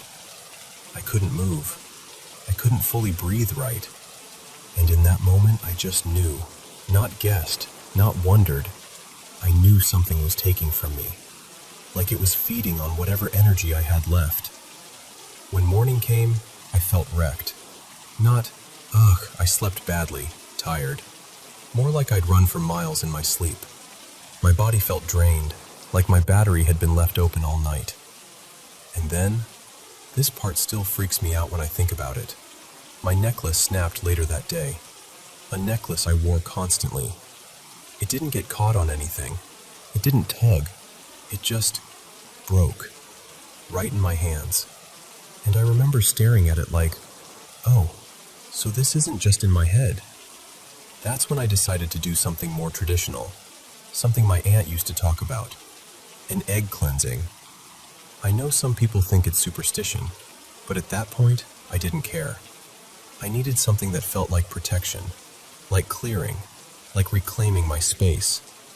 I did it carefully, quietly, trying to be respectful about it. But at night, I still catch that feeling sometimes.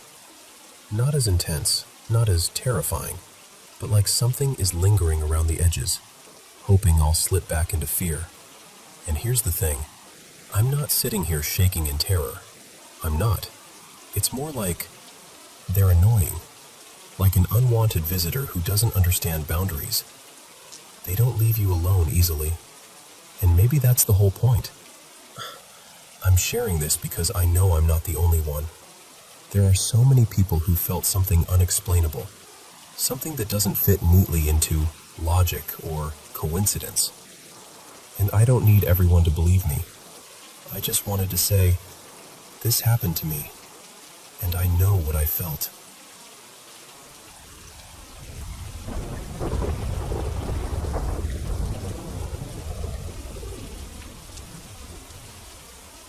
So, when I was in high school, I had this beat-up upright piano in our garage. It was one of those old ones that never stayed in tune, but I loved it anyway. I'd come home from school, drop my bag, and just disappear into the garage for hours, playing until my fingers felt sore in that good way. One afternoon, the weather was weirdly perfect. Warm, calm, bright. So I had the garage door open. I remember I was working through some Debussy, just getting into that floaty, quiet headspace where everything else sort of fades out. And then, this happened so fast I still don't know how to explain it without sounding ridiculous. A brown, dead leaf-colored thing, that's honestly the closest description I've got, shot straight up from behind the piano, like it launched, and it made this sharp, unmistakable hissing sound. Not like a soft rustle, not like air moving, a hiss. My whole body reacted before my brain did. I threw my hands up, leaned back hard, and froze, like I was bracing for it to hit my face. I could barely hear anything else. And then, it was just gone. I stayed like that, hands still up, shoulders tense, for what felt like forever. If I had to guess, maybe 45 seconds? A full minute? I remember thinking, okay, don't move, don't look away. If it comes back, and then I finally bolted out into the alley behind our garage. Here's the part that makes me feel extra insane. Where I was sitting, I could see basically the whole garage and all the exits. The garage was empty. No car parked inside, no stacked boxes, no cluttered corners to hide in. My back was against the side wall, so I was facing outward, looking into the space. It's a simple square garage. No weird storage loft, no little nook behind shelving. So I have no idea where it came from or where it went. I stood in the alley for a minute, breathing like I'd just sprinted, still in shock. Then, when my nerves calmed down enough that curiosity started wrestling with fear, I walked back in, slowly, and searched everywhere. Under the piano, behind it, around every side. I even got down on my knees and checked the floor like I was looking for a dropped contact lens. Nothing. And the thing is, because it looked so much like a dead leaf, I actually tried to convince myself that's all it was. Like maybe a leaf blew in and caught air somehow. But there was no wind. The air was completely still. And it hadn't been leaf season or anything. There weren't even dead leaves scattered around nearby. Plus, leaves don't hiss. They just don't. A few minutes later, my dad pulled into the alley coming home from work. I was still shaky, and when he got out of the car, I walked right up to him and told him what happened. And I started crying, which embarrassed me even as it was happening. I wasn't trying to be dramatic. I was just genuinely terrified and confused. My sister Mara was there too, and they both kind of laughed it off. Like, not in a mean way. More like, "What are you talking about?" They didn't believe me. My younger brothers were little, and either don't remember or never really took it seriously. But my mom said she believed me. She didn't pretend to know what it was, but she looked at me like, "I know you're not making this up." I tried researching it later because what else do you do when something impossible happens? But nothing matched. This was in a Midwest city, and most of the creature stuff online either sounds like folklore from somewhere totally different, or it's so vague it could be anything. And here's the part that messes with me a little. About 3 weeks after I saw it, my grandpa passed away. He was really old, and it wasn't sudden, so I don't genuinely think it was connected. But it still planted this weird seed in my head. Like the timing made everything feel heavier. And honestly, that stretch afterward was rough. Just bad luck stacked on bad luck. I even got clipped by a car a couple months later, not horribly, but enough to leave me rattled and bruised, and wondering if the universe had quietly put a target on my back. I've been in that garage plenty of times since then. I've played music out there again. I've stood in the exact same spot and tried to recreate the moment. Like if I stare long enough, maybe my brain will finally solve it. But I never saw it again. So I don't know. Maybe it was something completely normal that my mind turned into a monster because I was alone and caught off guard. Or maybe it really was something I can't explain. All I know is, a dead leaf-colored thing shot up behind my piano, hissed at me, and vanished. And I still think about it more often than I'd like to admit.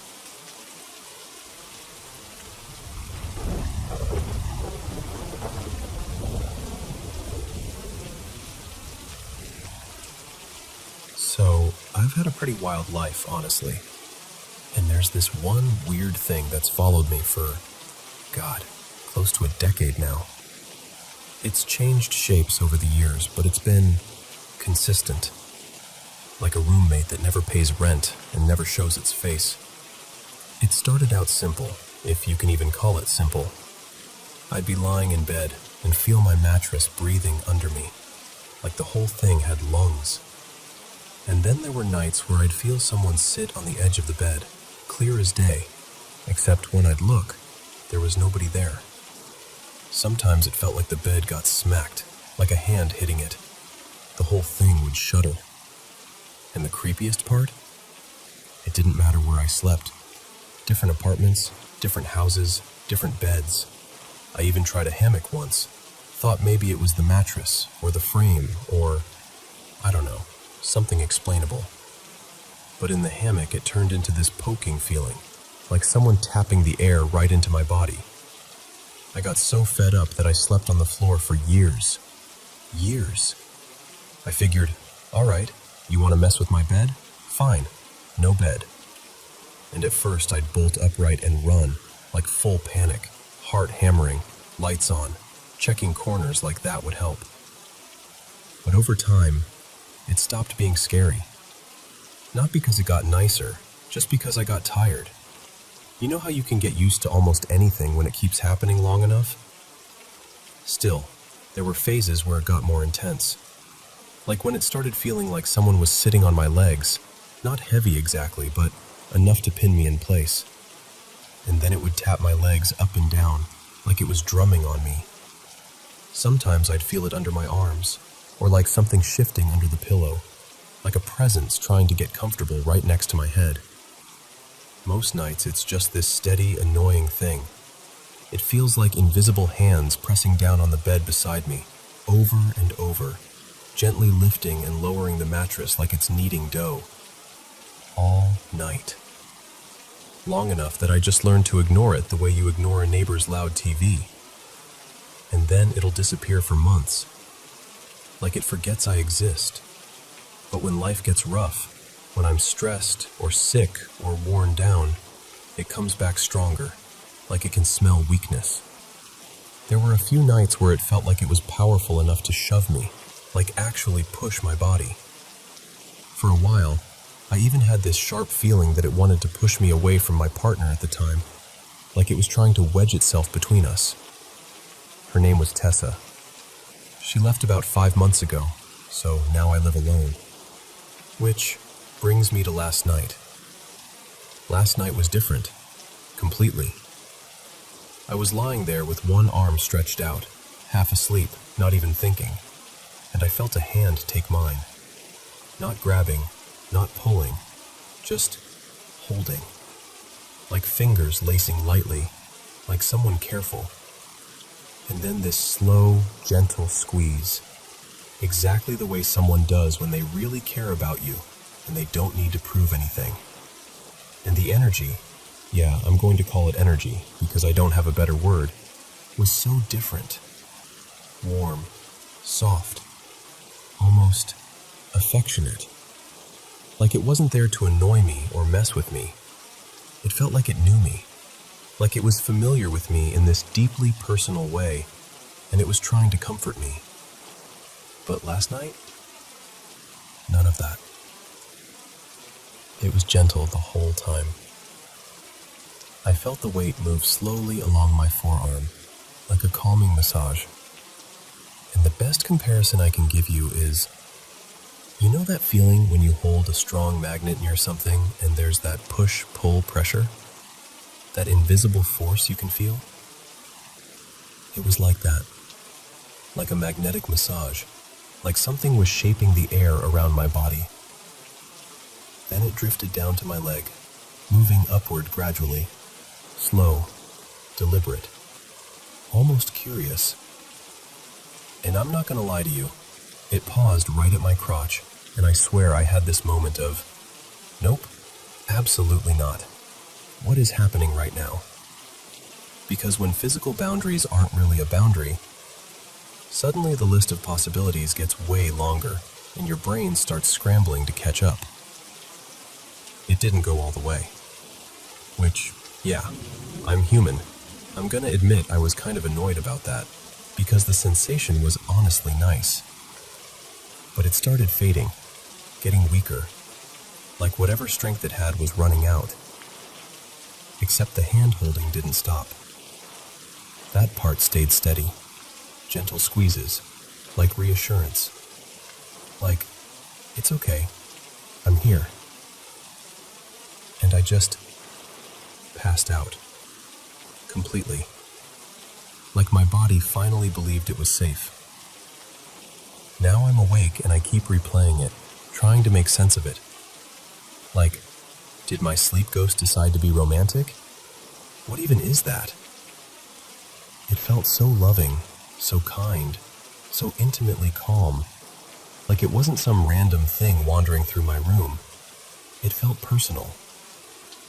And maybe this is relevant, maybe it isn't, but I'll tell you anyway. Since Tessa left, I've been kind of messy. I've been seeing a few people. One of them is this very witchy, spiritual type. Actually, more than one if I'm being honest. And part of me wonders if I invited something in without realizing it. Or if I've been around enough people who believe in certain things that, I don't know, something noticed me. But yeah, that was last night.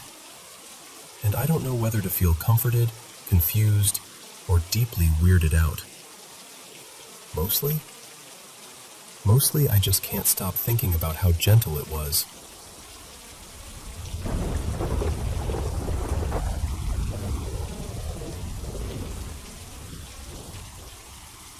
Hey friends of the Paranormal M channel, it's that time again, one of my favorite parts of the day, sitting down with you and sharing paranormal experiences from all around the world.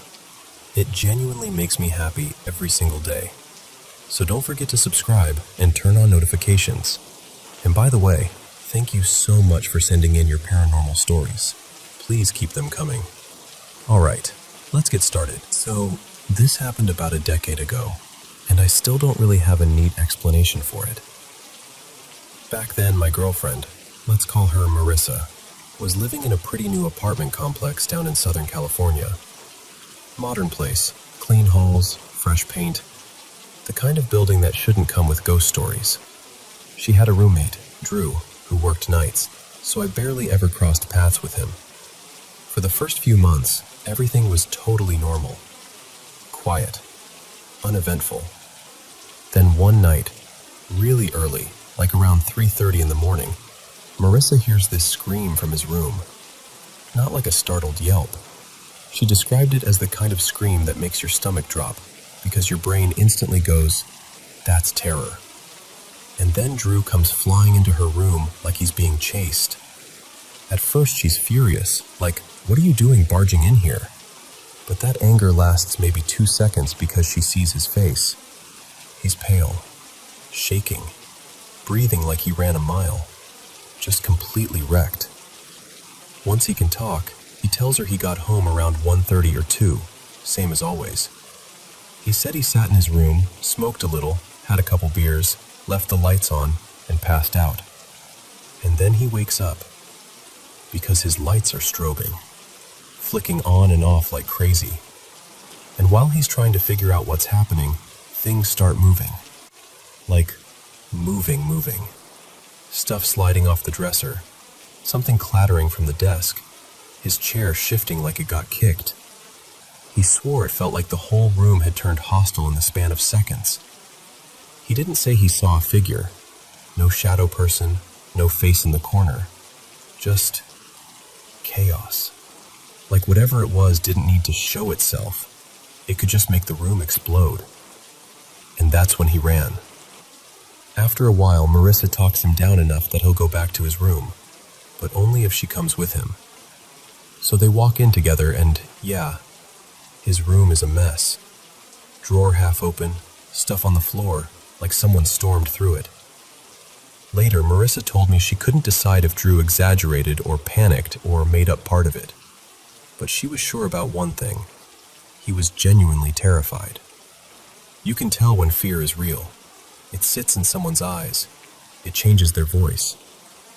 He moved out within a few days, and honestly, that should have been the end of it, right? Except it wasn't. Marissa got a new roommate about a month later, Talia this time. Things smoothed out again. A few quiet months, almost like the apartment had reset. But then Marissa started telling me she felt watched. Like the feeling didn't go away even when she was alone in the middle of the day. At first she tried to laugh it off, like, "I'm just spooked because of Drew." But then she got more serious. She told me, very calmly at first, that she thought something was in the apartment. Something wrong. She was religious. I'm not. But I went along with whatever she wanted to do. Prayer, blessings, all of it. Because I cared about her, and because you don't dismiss someone you love when they're scared. The weird part is, I never felt anything. And I was there a lot. 4 or 5 nights a week sometimes. I never saw objects move, never heard voices, nothing like that. Until one afternoon I showed up and she was sitting on the couch, like someone had turned the volume down on her soul. She was usually bright, talkative, goofy, always doing something. But that day she was just still. Eyes open, staring past the TV like she wasn't really in the room. I said her name a couple times. Nothing. It took a while before she blinked like she'd come back. And then she just started crying. Like ugly, shaking, helpless crying. Not brushed her shoulder. Not startled her from behind. Through. She kept saying, "It walked through me." like repeating it was the only way to make it real enough that I'd understand. I tried to be logical. I tried to soothe her, but you could tell she wasn't working from imagination. She was working from memory, from something she felt in her bones. It took hours before she was herself again. And after that, little things started happening. Nothing dramatic at first. Objects not where they should be. Keys turning up in weird places. The remote vanishing and reappearing in the pantry. Stuff that sounds like absent-mindedness. Except it happened so often she stopped even being surprised. She'd just sigh and say, "It's doing it again." Then came the day that finally broke her. It was a Saturday afternoon, and she'd just gotten home from a long ride. She drops her gear, turns the shower on, undresses, steps under the water, and she hears a knock. Not loud, just a polite little knock on the bathroom door. She assumes it's Talia needing to use the bathroom, so she calls out, "I'm in the shower." No response. A minute later, the knocking happens again. Same thing. "I'm in the shower." Still nothing. Then it comes a third time, harder, more impatient. Now she's annoyed, so she shuts off the water, wraps a towel around herself, and yanks the door open ready to snap at her roommate. And there's no one there. The apartment is quiet. She even calls out like, "Seriously, knock it off," still thinking someone is messing with her. Then she realizes something. The front door still has the chain on, and she's on the second floor. No balcony access, no quick exit. If someone was inside, they'd still be inside. So she tries to calm herself down, tells herself the knocking must have come from a neighbor's unit. Thin walls, weird echo, whatever. She turns the shower back on, gets back under the water. And then the knocking starts again. Only now she's not irritated. She's scared. Because it's closer, more precise. And then, like something got fed up with being ignored, the bathroom door gets pounded on. Not a casual knock. Not a neighbor. Not pipes. Not building noises. A heavy, deliberate pounding, right there, inches away. Like whatever it was wanted her attention and didn't care how it got it. Marissa froze. She told me she couldn't even breathe right for a second.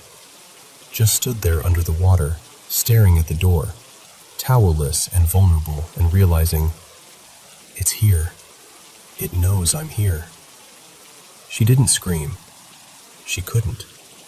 She just waited until she could move again, shut off the shower, dried off as fast as she could, and got out of there. She came to my place and stayed for a few nights.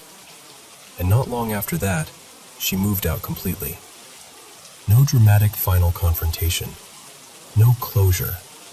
Just leaving. And the part that still sticks with me is how ordinary the building was. Not some creaky Victorian house with a tragic history. Just a newer apartment complex with shared walls and neighbors on every side. So why that unit? Why her? Why there? I don't know. I honestly don't. But I know this. Once she moved, it stopped. Whatever it was, whether it was something paranormal or something we can't name, it didn't follow her. And even now, years later, I can still hear the way she described that pounding. Like the sound wasn't just on the door. It was in her life, demanding to be noticed.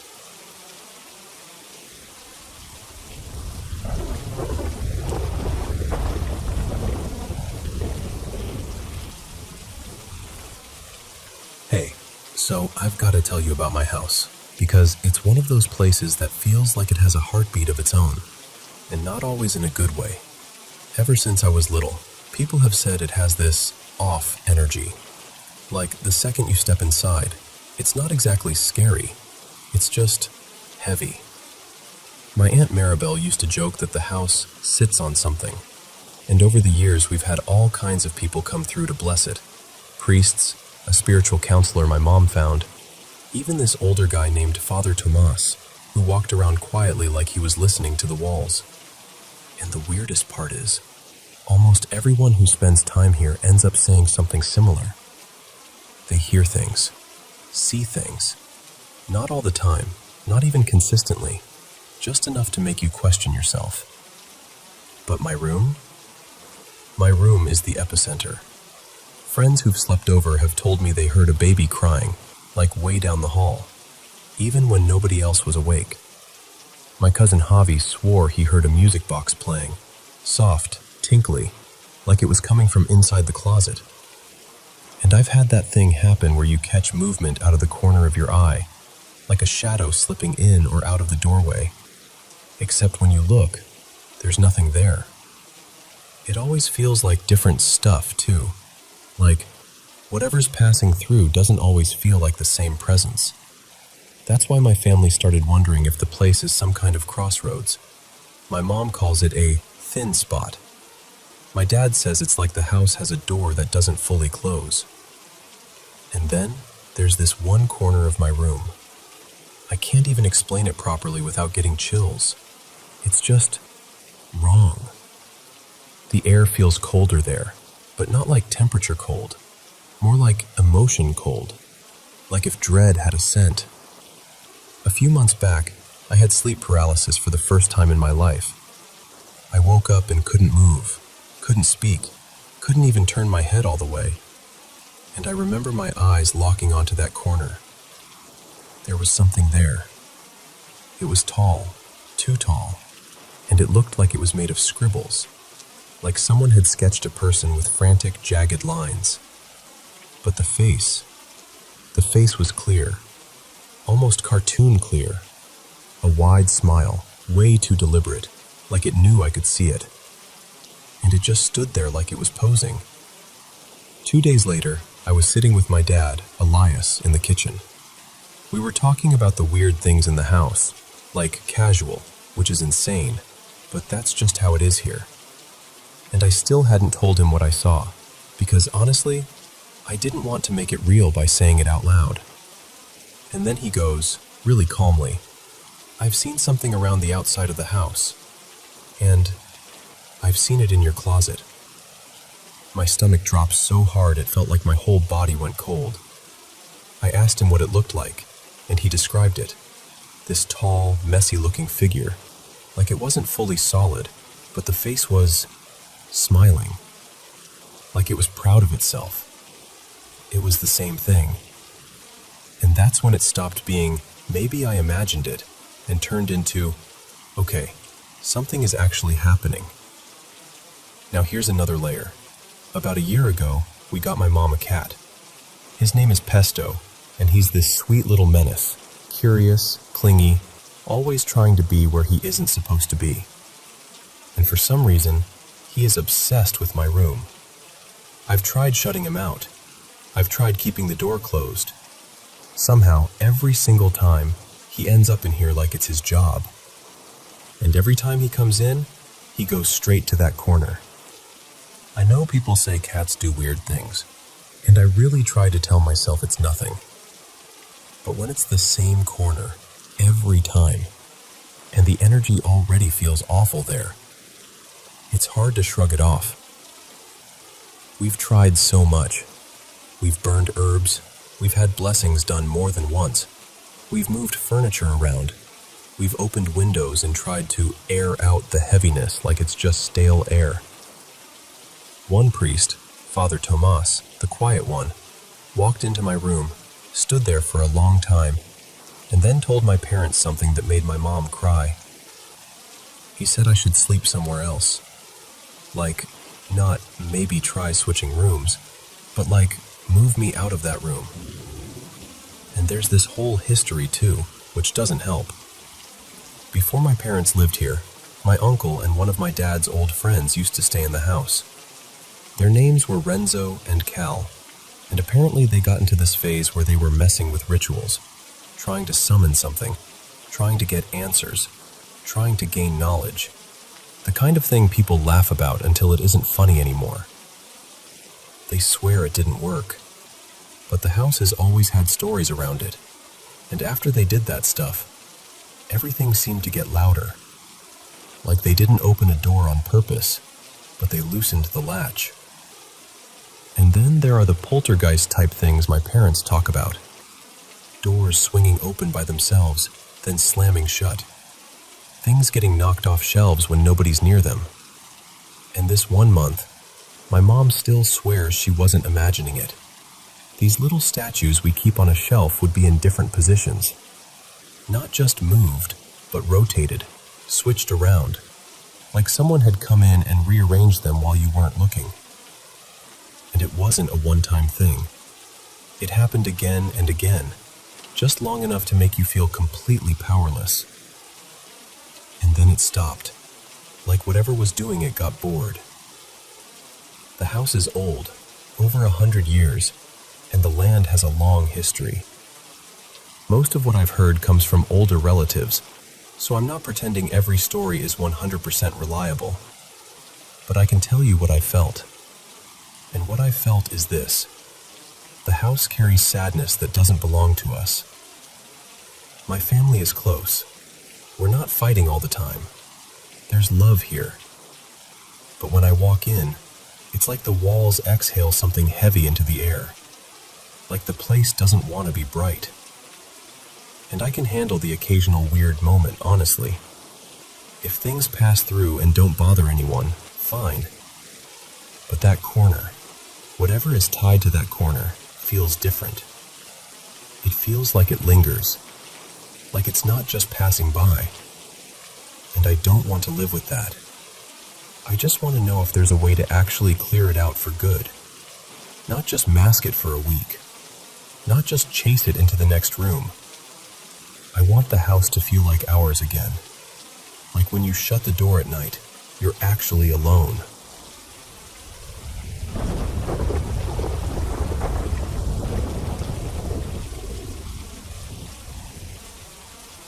Okay, so I'm going to tell you this the way I tell a friend sitting at my kitchen table, because that's honestly what it feels like I need right now. I'm not trying to convince anyone of anything. I'm just confused and a little... So, we live up in Alaska, and people forget there's a whole layer of local folklore here that doesn't match what you hear in the lower 48. Things have names up here. Stories have weight. And I need to say this up front too. People assume things about me because of a genetic condition I have, like that means I'm into this stuff. I'm not. I didn't ask for any of this. I just moved into a house and started noticing things that don't add up. The house itself isn't ancient, built in the late 80s, but the land is. It was part of an original homestead in the area, one of those places that's been passed around in pieces over time. There have been a handful of owners. From what I've gathered, the earlier families really loved it here. Then the most recent owners, they were bad news. Neighbors say they barely ever saw them, and they never saw the kids. And that's the part that still makes my stomach turn. There's a room. It has a lock on the outside. Not a normal privacy lock, an actual lock. Inside, the walls are damaged, and there are marks across the door like something clawed at it, again and again. I'm not going to get graphic, but it's obvious that room held a lot of suffering. I later heard the state removed children from the home because of neglect, and after that the house went into foreclosure.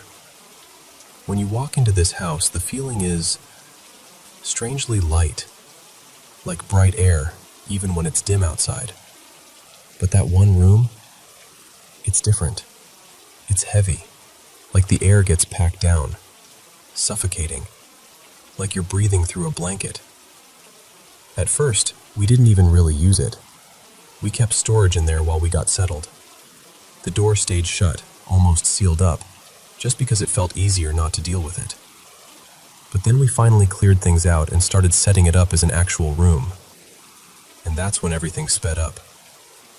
The first thing was the TV. It started coming on late at night, blaring, like loud. Not the normal TV glitch loud.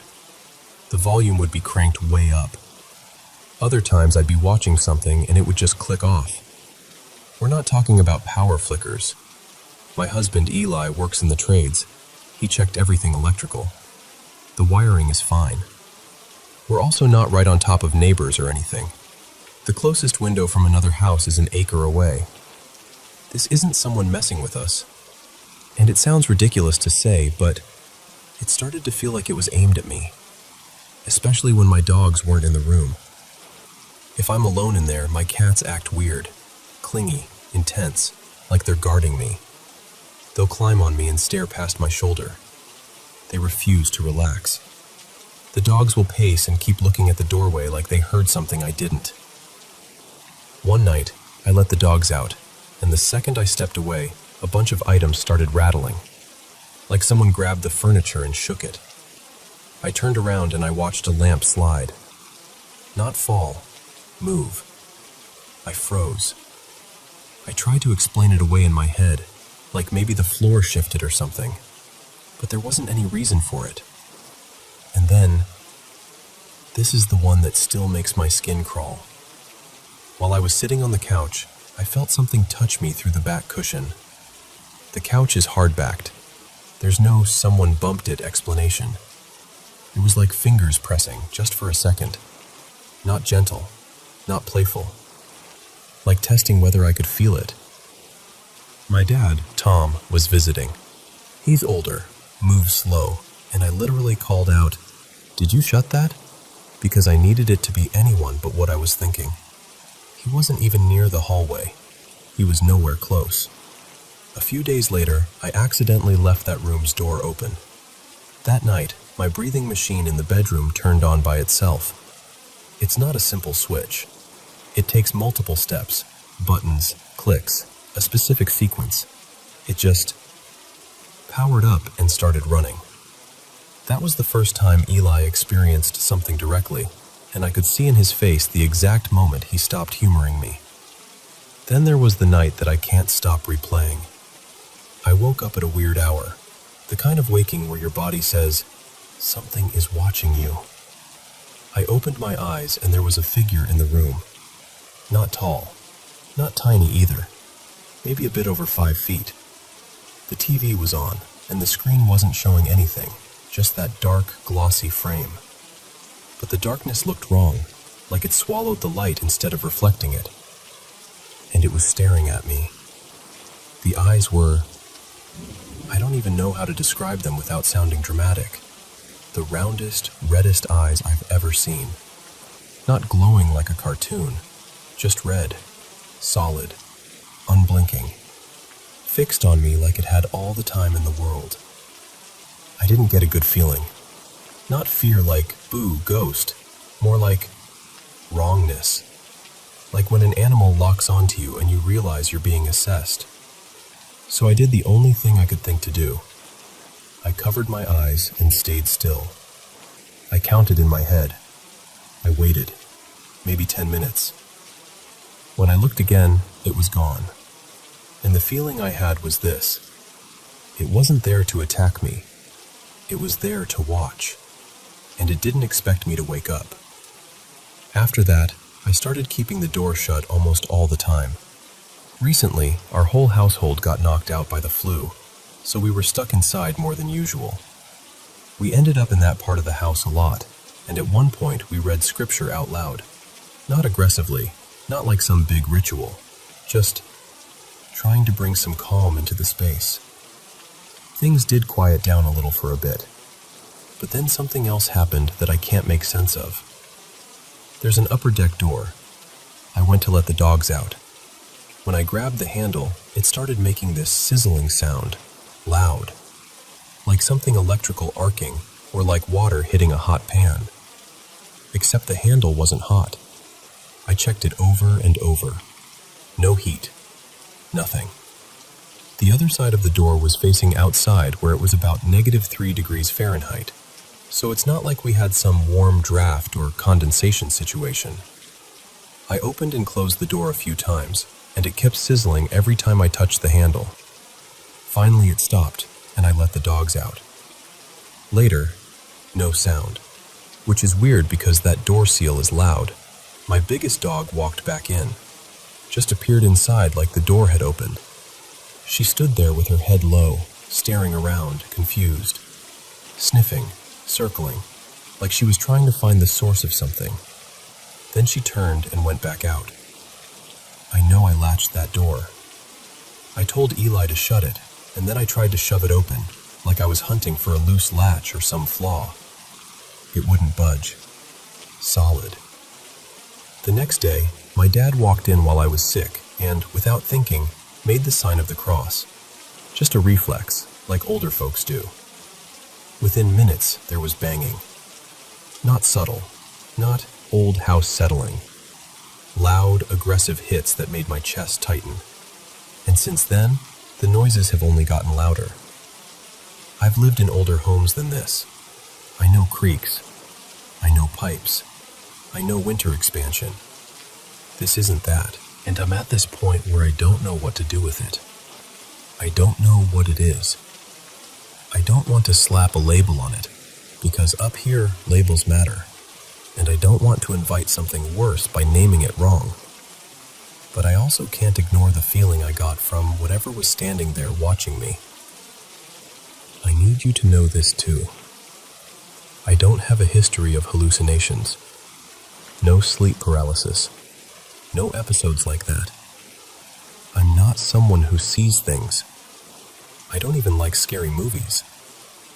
We've done some recordings and we caught noises, sounds that don't feel human. But the creepy part is, we didn't hear them in the moment, only on the playback. So that's where we're at. A house that feels bright, except for one room. Activity that got worse the moment we opened that room up. And a presence that seems to notice when I'm alone. And I'm just trying to figure out what to do before it escalates into something we can't take back.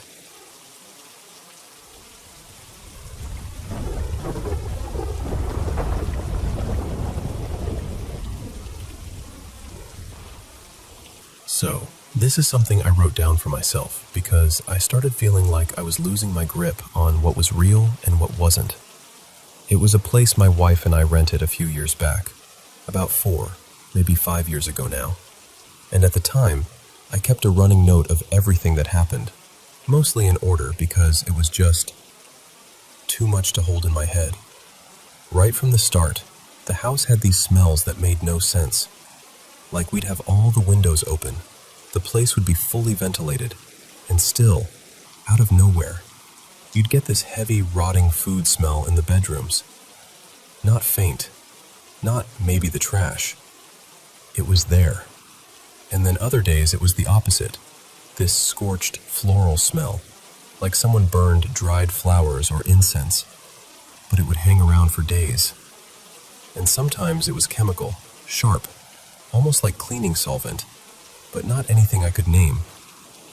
We cleaned, we checked drains, we checked everything. Nothing explained it. Then things started going missing in a way that didn't feel normal. Not, oh, I misplaced my keys. I mean objects that should have been easy to find. I lost a brand new bottle of hairspray that I hadn't even opened yet. My old phone, an S9 Plus, just vanished. I also had this webcam I used for online coaching, and one day it was simply not there. When we eventually moved out, I tore through the house again, thinking, okay, maybe it's wedged behind something. Maybe it fell into a box. Nothing. Like the house swallowed them. We moved in around early winter, late November, I think, or maybe the first week of December. And before we even had time to settle, I got sick. This was during the pandemic. I caught COVID right at the end of December, and it dragged on into January. It wasn't just a bad week. It lingered, and it messed with my energy for a long time. And then my wife, let's call her Maya, started having these brutal episodes of nausea and dizziness, vomiting, weakness, the whole thing.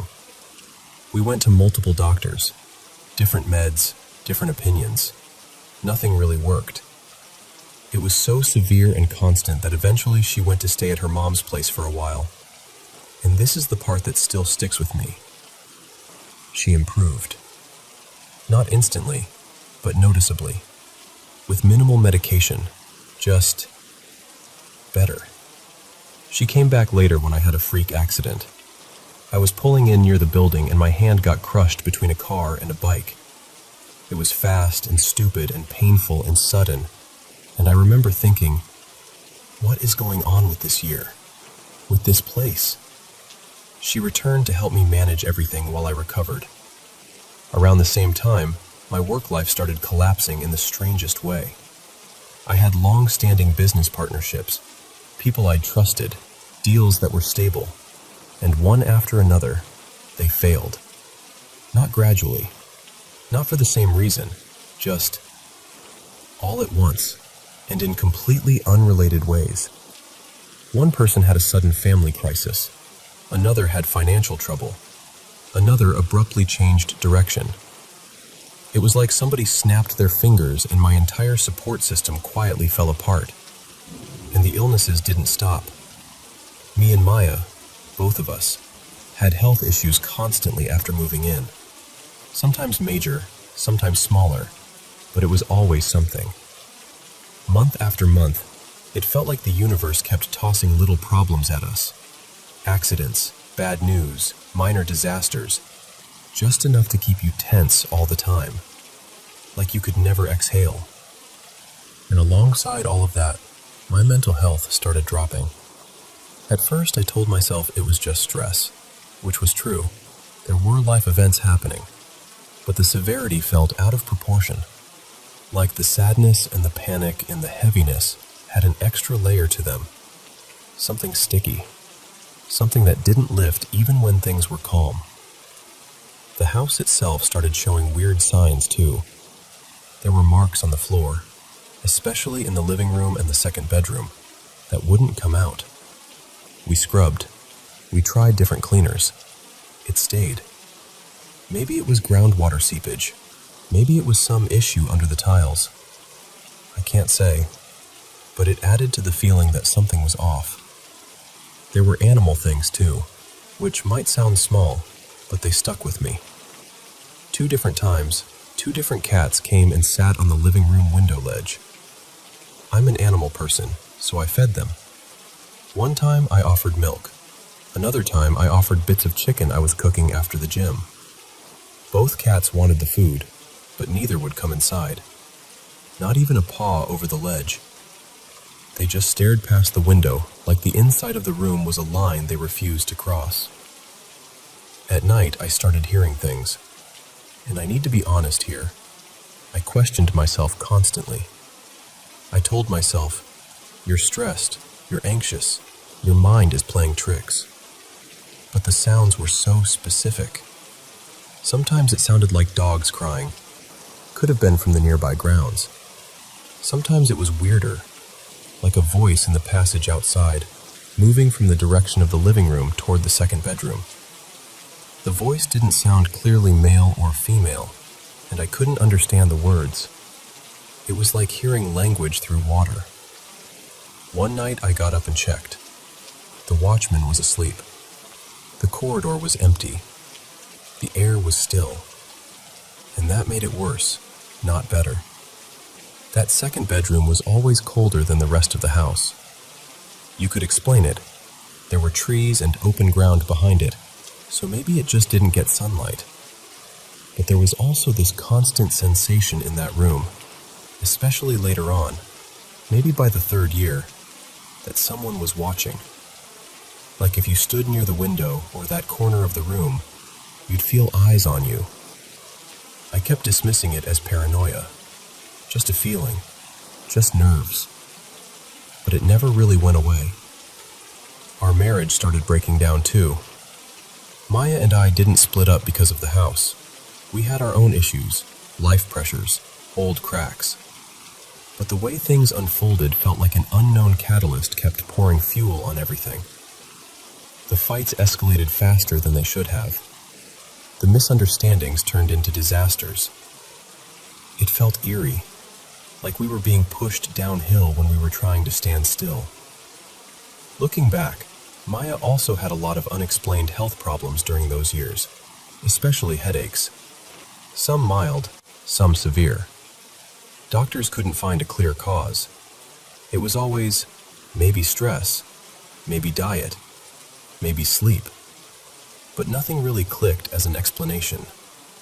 And then, here's the part that still gives me chills, because it's so simple. When I finally started preparing to leave, packing, closing things out, I felt this strange shift, like a weight was lifting, like a pressure I didn't even realize I was carrying just eased up. And the moment it eased, I realized something.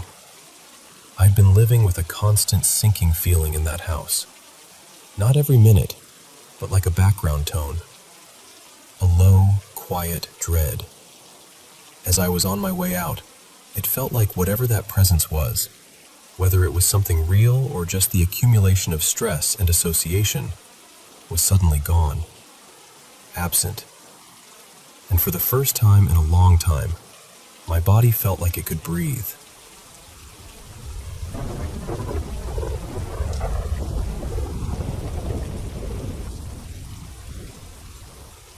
So, I'm going to tell you something that still makes my stomach do that weird little drop when I think about it. A few nights ago, maybe like 4 days back, I drove out to my boyfriend Mateo's place around 8 p.m. It was already fully dark. He lives out in this quieter, country-ish part of town, the kind of area where the roads feel a little too open and there aren't a million turns or streetlights to ground you. And because I'm in Texas, there's always some kind of construction somewhere, even when you don't see workers, so I'm used to staying on high alert. Also, I drive a stick shift, so I'm always paying attention. Like, always. I'm at this one-way stoplight, waiting for traffic to pass through so I can go, and I notice a truck pull up behind me. Not just any truck, this older-looking, big truck with those painfully bright high beams. The kind that makes your whole car feel like it's being interrogated. I'm in a small car, so not shocking, but still annoying. The light changes, I go, and I'm moving quick because it's a long country stretch, and I'm just trying to get where I'm going. I'm doing like 70 in a 55. Yeah, I know. Typical trying to keep up with traffic Texas driving. But this truck is on me. No space, no polite following distance, just riding my bumper like it's personal. And I'm not even crawling, I'm moving. It didn't matter. He stayed glued to me the whole time, and I need you to remember that part. He never backed off. Those high beams were basically living in my rearview mirror. I'm on the phone with my mom during all of this. Hands-free, don't worry. And I'm talking like normal.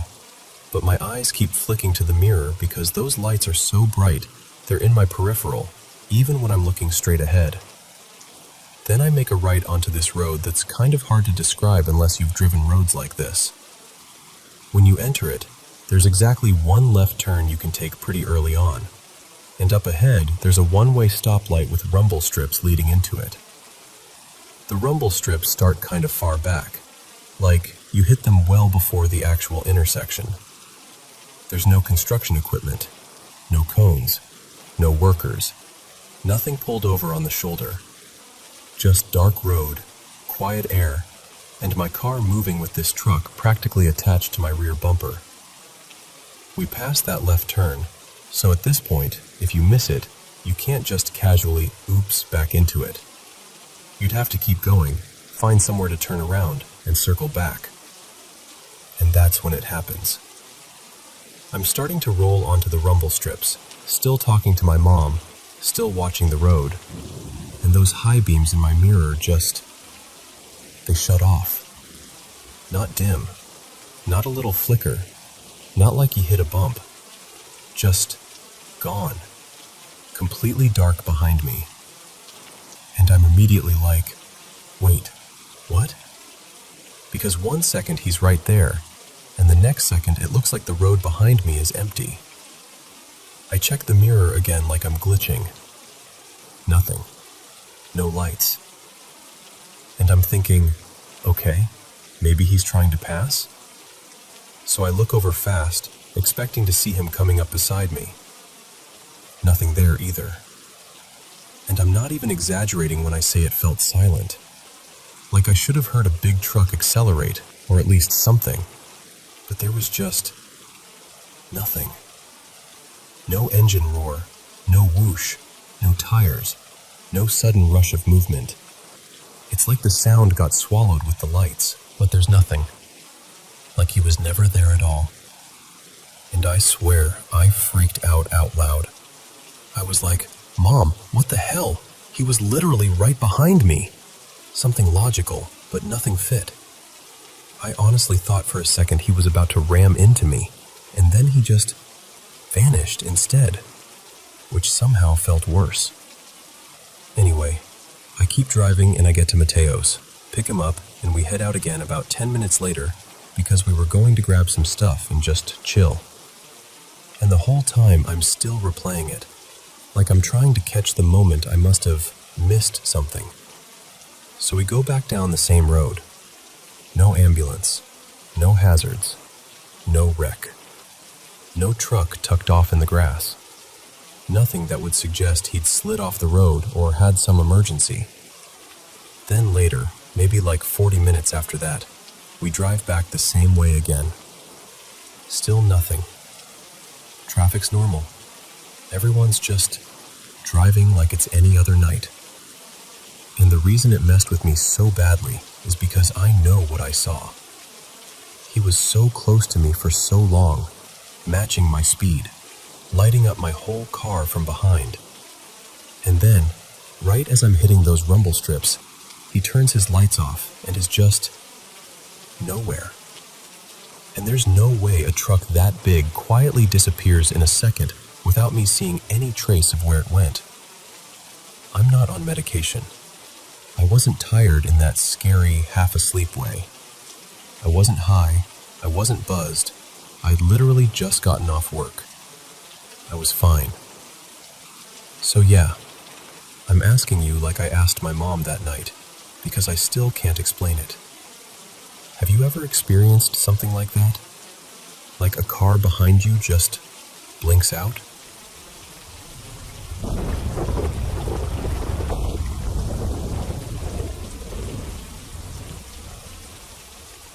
Alright, so this happened a long time ago, around 2010, give or take, and I still get that cold, prickly feeling in my arms when I talk about it.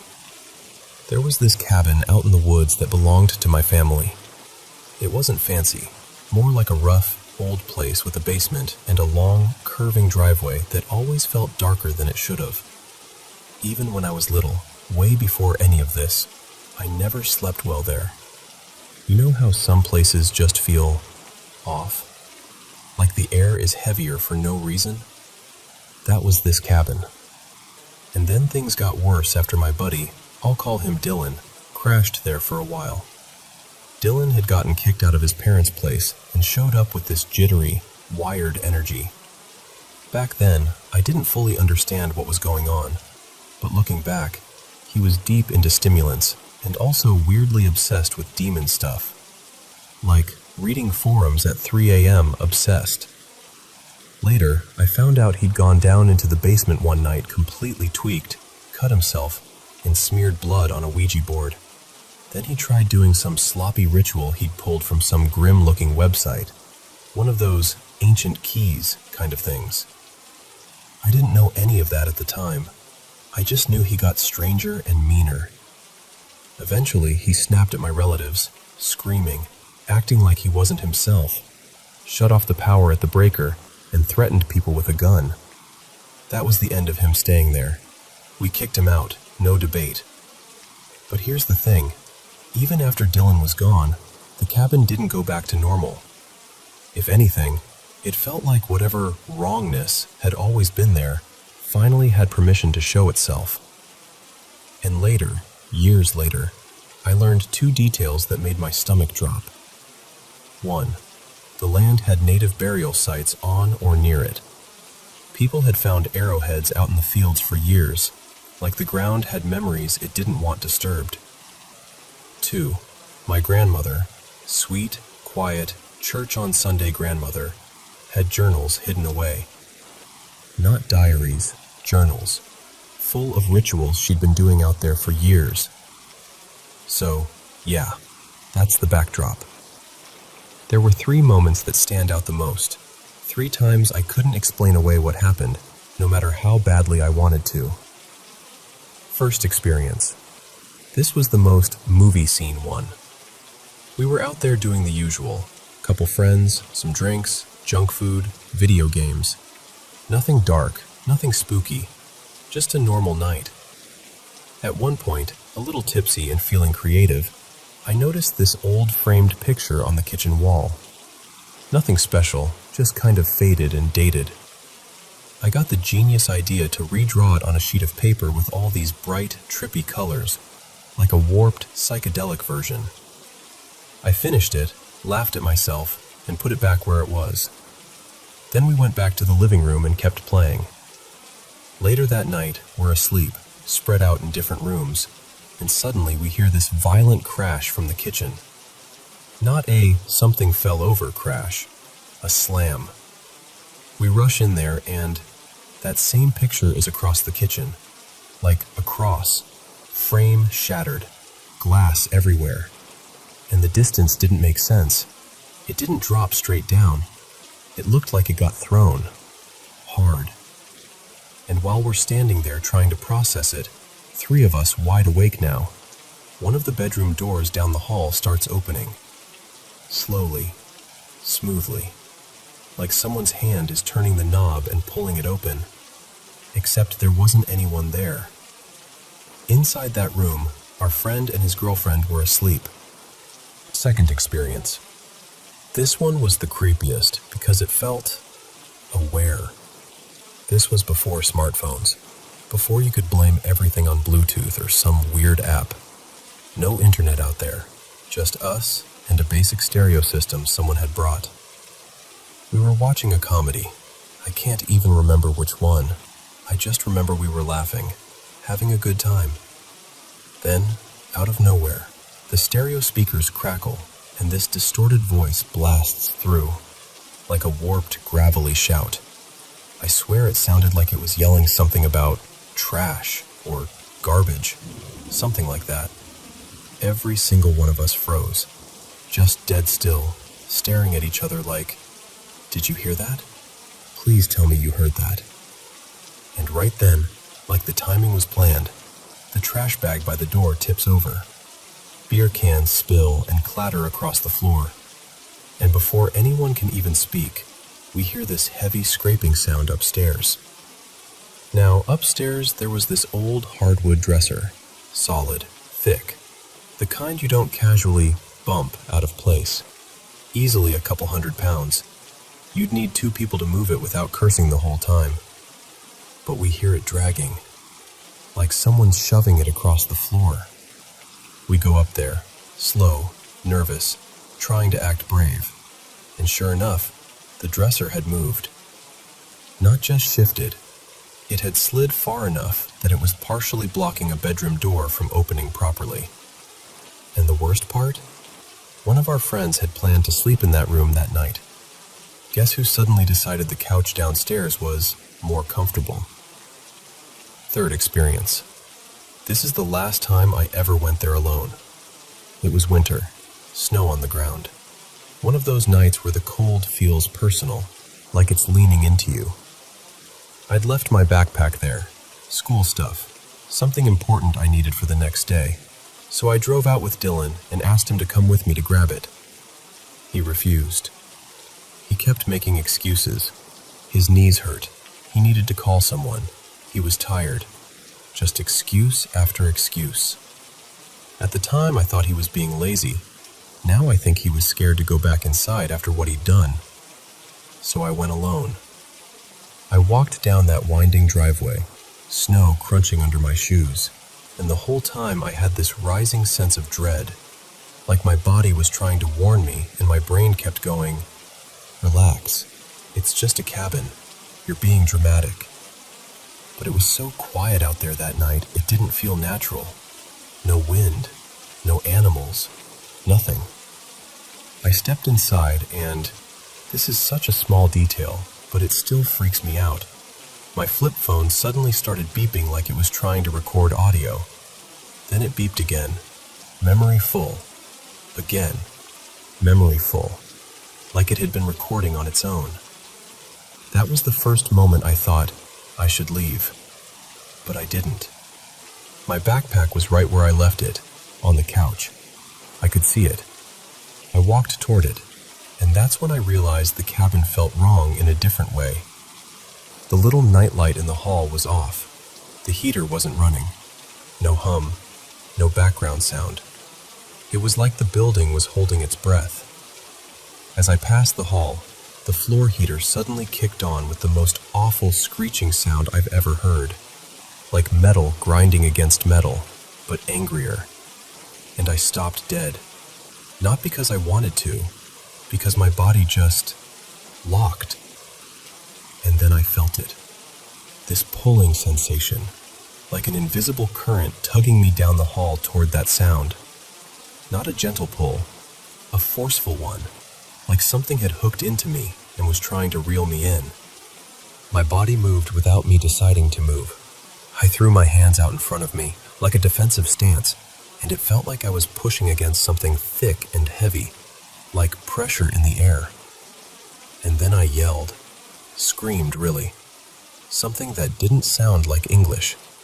It came out like a full sentence in a language I don't know. The syllables were sharp and rhythmic, almost like I'd practiced it. I have no idea what I said. I still don't. But the moment I shouted it, that pulling force snapped, like a rope breaking, and I could move again. I lunged to the couch, grabbed my backpack, and ran. I got to the doorway and I looked back, and this is the part that messes with me the most. I yelled again. Just one word this time. Something like Freesha or Freesha, I don't know. I grabbed a loose cord from the floor without thinking and whipped it up so it slapped the tin roof outside with a loud crack. And right then, the curtains on the nearest window yanked shut. Not fluttered, not drifted.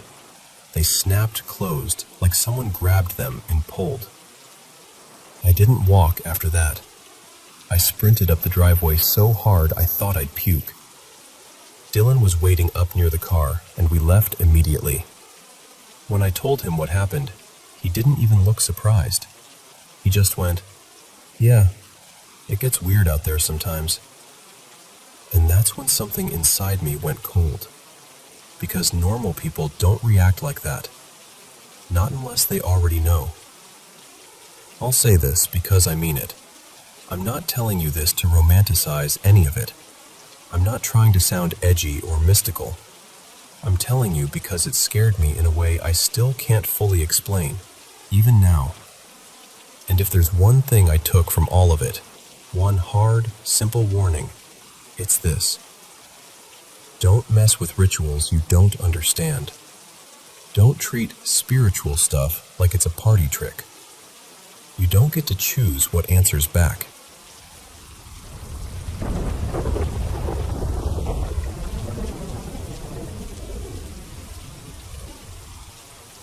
So, I was never really a kid who had a bunch of spooky, unexplainable stuff happen to them. I didn't grow up seeing ghosts in the hallway or hearing whispers in the walls or anything like that. But there was one moment, one single moment, that still clings to me, even now. And it's weirdly comforting and unsettling at the same time, because I later found out a lot of other people swear they saw something similar when they were kids. I think I was about 7 when it happened, maybe a little younger. And honestly, that's part of what frustrates me, because if it had happened when I was older, I feel like I'd be able to describe every tiny detail. Instead, it's like my memory is a room with the lights turned halfway down. Back then, we lived in this 2-story house. My parents, Marina and Eduardo, were there, and my older sister Leah too. The downstairs was our space, and upstairs was my grandpa, Seodavi's place. He liked his quiet, his little routines, and the way the sunlight hit the upstairs landing in the afternoons. That day, everyone else was upstairs with him, talking, laughing, doing whatever adults and older kids do when they're together. And I was downstairs alone, completely unbothered, just doing kid stuff, probably fiddling with a toy or zoning out in front of the TV. At some point, I got off the couch and wandered into the kitchen. I don't even remember why. I just remember the movement, couch to kitchen, like it was the most normal thing in the world. And here's something important, because people always picture these stories happening at night. It was daytime. The sun was out. The house was bright. And somehow that made it worse, because it felt like this shouldn't be possible in the middle of an ordinary day. Our kitchen had this round window, kind of like a little porthole. And if you looked through it, you could see the rooftops of the houses behind ours, uneven lines of tiles and bright sky above them. I stepped into the kitchen, glanced toward that window, and my stomach just dropped. Because there was a figure out there. Not a person I could actually see, not someone with a face or recognizable clothes, more like a shape, a silhouette, standing on the roofline like it belonged there. It looked like a man, and he was wearing a hat. That part is burned into me. The hat shape was so clear, like a brim, like the kind you'd recognize instantly even if everything else was wrong. I leaned slightly, like my brain was trying to make sense of it. Like, okay, what am I looking at? Is that a neighbor? Is someone working up there? But the more I stared, the less it made sense. Because I couldn't make out anything else. No facial features, no color, no texture, not even the sense of light hitting fabric. It was like the figure absorbed detail, like it refused to become real. Just shadow. And the strangest part? It felt like it was watching me. Not in a cartoon way, not with glowing eyes or anything dramatic. Just this heavy, undeniable feeling of attention, like I'd walked into the room and realized someone had already been standing there, silently waiting. I panicked, like full-body, instinctive panic. I ran. I remember my feet slapping the stairs, my voice already breaking before I even got words out. I burst upstairs and grabbed at my mom, crying and babbling about a man, someone outside, someone on the roof, someone in the kitchen window. But when we got to the kitchen, nothing. The rooftops were empty. The window showed only tile and sky. No movement, no shape, no hat, no anything. My parents searched around anyway, checked doors, looked out back, even called up to a neighbor. And all I could do was cry and cling to my mom like my body still hadn't caught up with the idea that it was gone. Later, they told me I'd been really scared. More scared than they'd ever seen me. Not just a quick startle. Not a kid overreacting. Like something had genuinely rattled me. And I believe that. Because after that, for days, maybe longer, I couldn't sleep right. I'd lie in bed with my eyes wide open, replaying the shape of that hat in my head, imagining that if I looked out any window for too long, I'd see it again. But I never did. That's the thing. It didn't come back. It didn't haunt the house. There were no follow-up sightings, no footsteps on the roof, no second encounter. Just that one moment. And if it was just some ordinary guy, why would he be on the rooftops behind our house? Why would he stand still like that? Why would he vanish between the time I ran upstairs and the time my parents came down? I've tried to explain it away in a dozen ways. A shadow from something else, a trick of light, my imagination filling in the blanks. But the older I get, the more I remember how solid it felt in the moment, how sure my body was that what I was seeing was real. And here's what keeps pulling me back in. Years later, out of curiosity, I started looking around online, and I found story after story. People describing a shadowy man, often with a hat, seen when they were children. Different houses, different countries, different years, but this strangely similar image. That still messes with me. Because it's one thing to have a creepy childhood memory. It's another thing to realize you might not be the only one who remembers the same shape. So I don't know.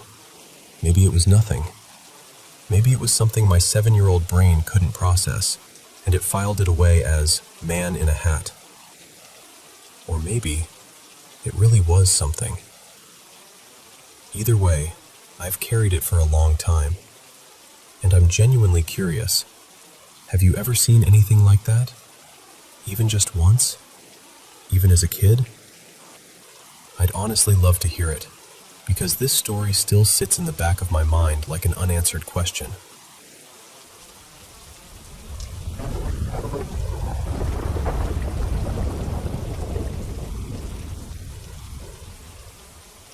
So, this happened back in 2003, and I still get that little chill in my stomach when I think about it.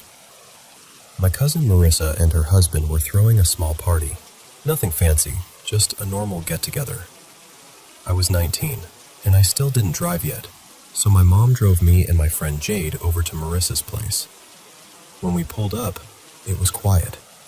Inside, it was only Marissa.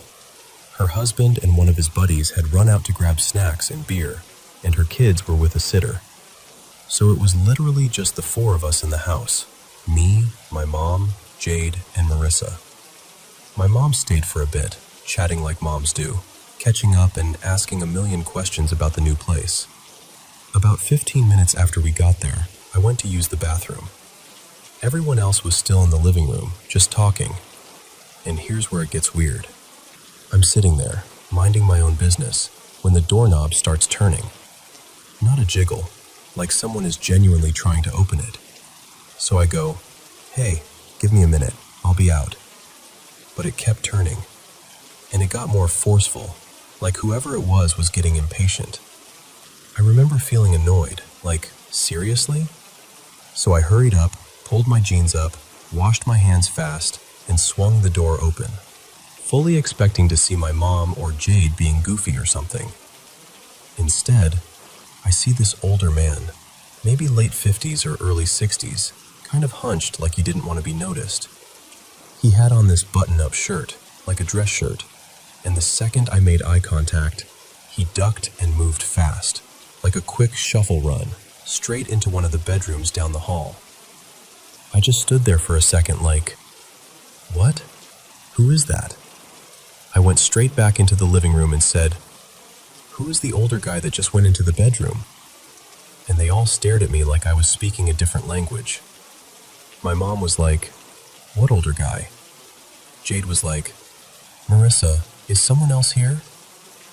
Marissa swore up and down nobody had arrived yet.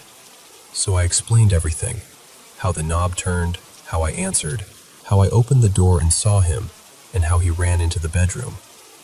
And Marissa got this look on her face, not shocked exactly, more like resigned. She told me, really quietly, that she'd seen him once before. Apparently, not long after they moved in, only a few months, she'd gotten out of the shower one morning, and she looked up and saw an older man standing in the hallway, just watching. She said it was only a couple seconds, then he was gone, like gone. And then she said it, almost like she didn't want to make it real by saying it out loud. "I think this house is haunted." Later that night, when more people finally showed up, we were all outside on the back porch. I was sitting on the steps, and the porch connected right into the kitchen. The kitchen was empty, no one in there. I had a clear view of the sink through the doorway, and I swear to you, the faucet handle started moving, like it was being turned back and forth by an invisible hand. The water would come on, shut off, come on again, just little bursts.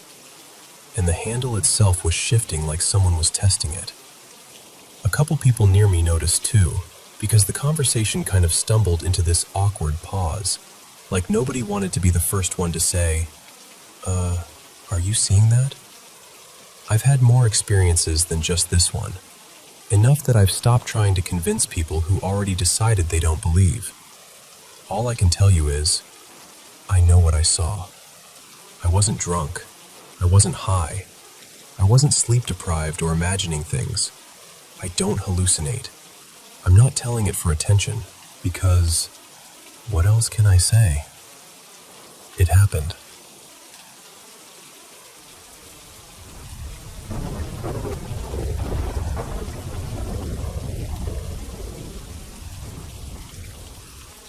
So, I can't pin down the exact year, but it had to be around 2017 or maybe 2018. I was about 16, that weird age where everything feels heavier than it should. We'd moved from England to Ireland not long before that, maybe a couple years in, and we were living out in the Midlands in this tiny town where it felt like nothing ever changed. Back then, I was miserable a lot of the time. School was a big part of it. I didn't just dislike it, I dreaded it. And when you're that low, you start reaching for anything that might pull you out. For me, that turned into this earnest, kind of desperate faith phase. I'd pray a lot. Not in a calm, spiritual way, more like I was bargaining. Like, if I believe hard enough, maybe God will finally cut me a break. And it was right in the middle of that phase that I stumbled across this YouTube video. It was one of those dramatic, intense testimonies. Someone claiming Jesus brought him to hell. Not metaphorically. Like, literally took him there and showed him what happens to sinners. The guy described people screaming, souls burning, dark figures tormenting them. The whole thing was basically a horror film wrapped in religion. Then, of course, he wakes up in bed and insists it wasn't a dream at all. It was real, a warning. I remember sitting there thinking, okay, I don't know if I buy this, but what if I'm wrong? Because even if half of me didn't believe it, the other half was terrified. That kind of fear doesn't need proof. It just needs an image in your mind, and suddenly it's living there rent-free. Anyway, not long after I watched it, like that same evening, I started feeling off. Unsettled in this really physical way. I was alone in my bedroom, and I swear it felt like there was someone else in there with me. Not a creepy vibe exactly. More like the hairs on your arms kind of certainty. Like my body had decided, before my brain could catch up, that I was being watched. And then it turned into this sharp feeling of danger, like I needed to get out of that room immediately.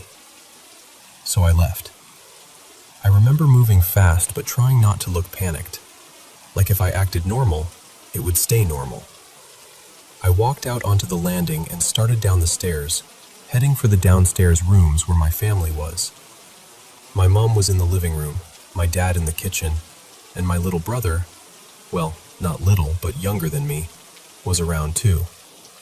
Just knowing people were down there made me feel safer. And this is the part that still makes my stomach flip, even now. Because the second I got near the bottom of the staircase, right before I could turn into any room, I felt a firm tap on the back of my shoulder. Not a brush, not a twitch of fabric. A tap, like a finger. A deliberate, hey. I spun around so hard I nearly lost my balance, and I screamed. Like, full-on, no dignity, primal panic screamed. And there was nobody there. Nothing. Just the empty staircase behind me. I stood there frozen, staring up the steps, my heart smashing against my ribs like it was trying to escape. And then I heard my mom shouting from the living room, "Leah! What happened? Are you okay?" Her voice suddenly sharp with that parent panic. I don't even remember what I said to her. I think I mumbled something like, "Nothing, sorry, just, I thought." Because how do you explain that you felt something touch you when no one was there? How do you say that out loud without feeling ridiculous? But for the rest of that evening, I was a wreck. The weirdest part is, nothing like that ever happened again. We stayed in that house only a little while longer before moving, and there were no other taps, no shadows, no voices, no repeat of anything remotely paranormal. And since then, years later, still nothing like it. So I don't tell this story like I'm trying to convince anyone it was a demon or a ghost or whatever. I honestly don't know what it was. I'm not even someone who's obsessed with demons and religious stuff. I've always been way more interested in UFOs, weird creatures, cryptids, that kind of thing. And yeah, I know how it sounds, but I'll be straight with you. I've also had a UFO experience when I was younger, around 11, that I still can't explain. I swear I saw a classic saucer-shaped thing outside my bedroom window. I'm fully aware that mentioning that makes some people immediately write me off, but I'd rather be honest than selectively credible. So here's where I land with it.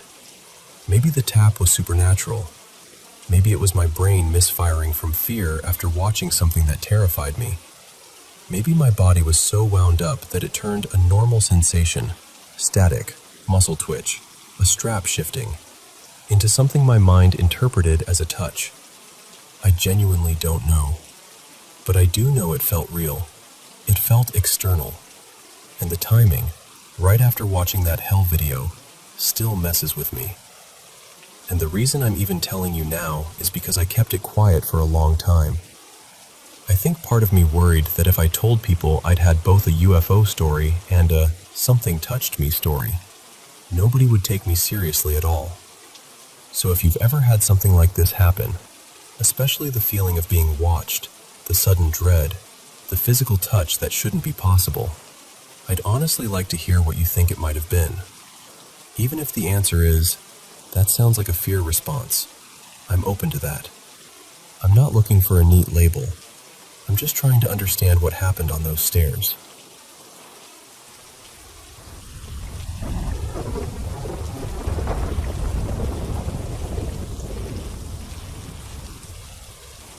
So, we just got the keys to our new place, this one-room rental flat in Chai Chi. If you've lived in Singapore long enough, you know the vibe of those older HDB layouts, right? The narrow walkways, units facing each other, the kitchen kind of separated from the main hall.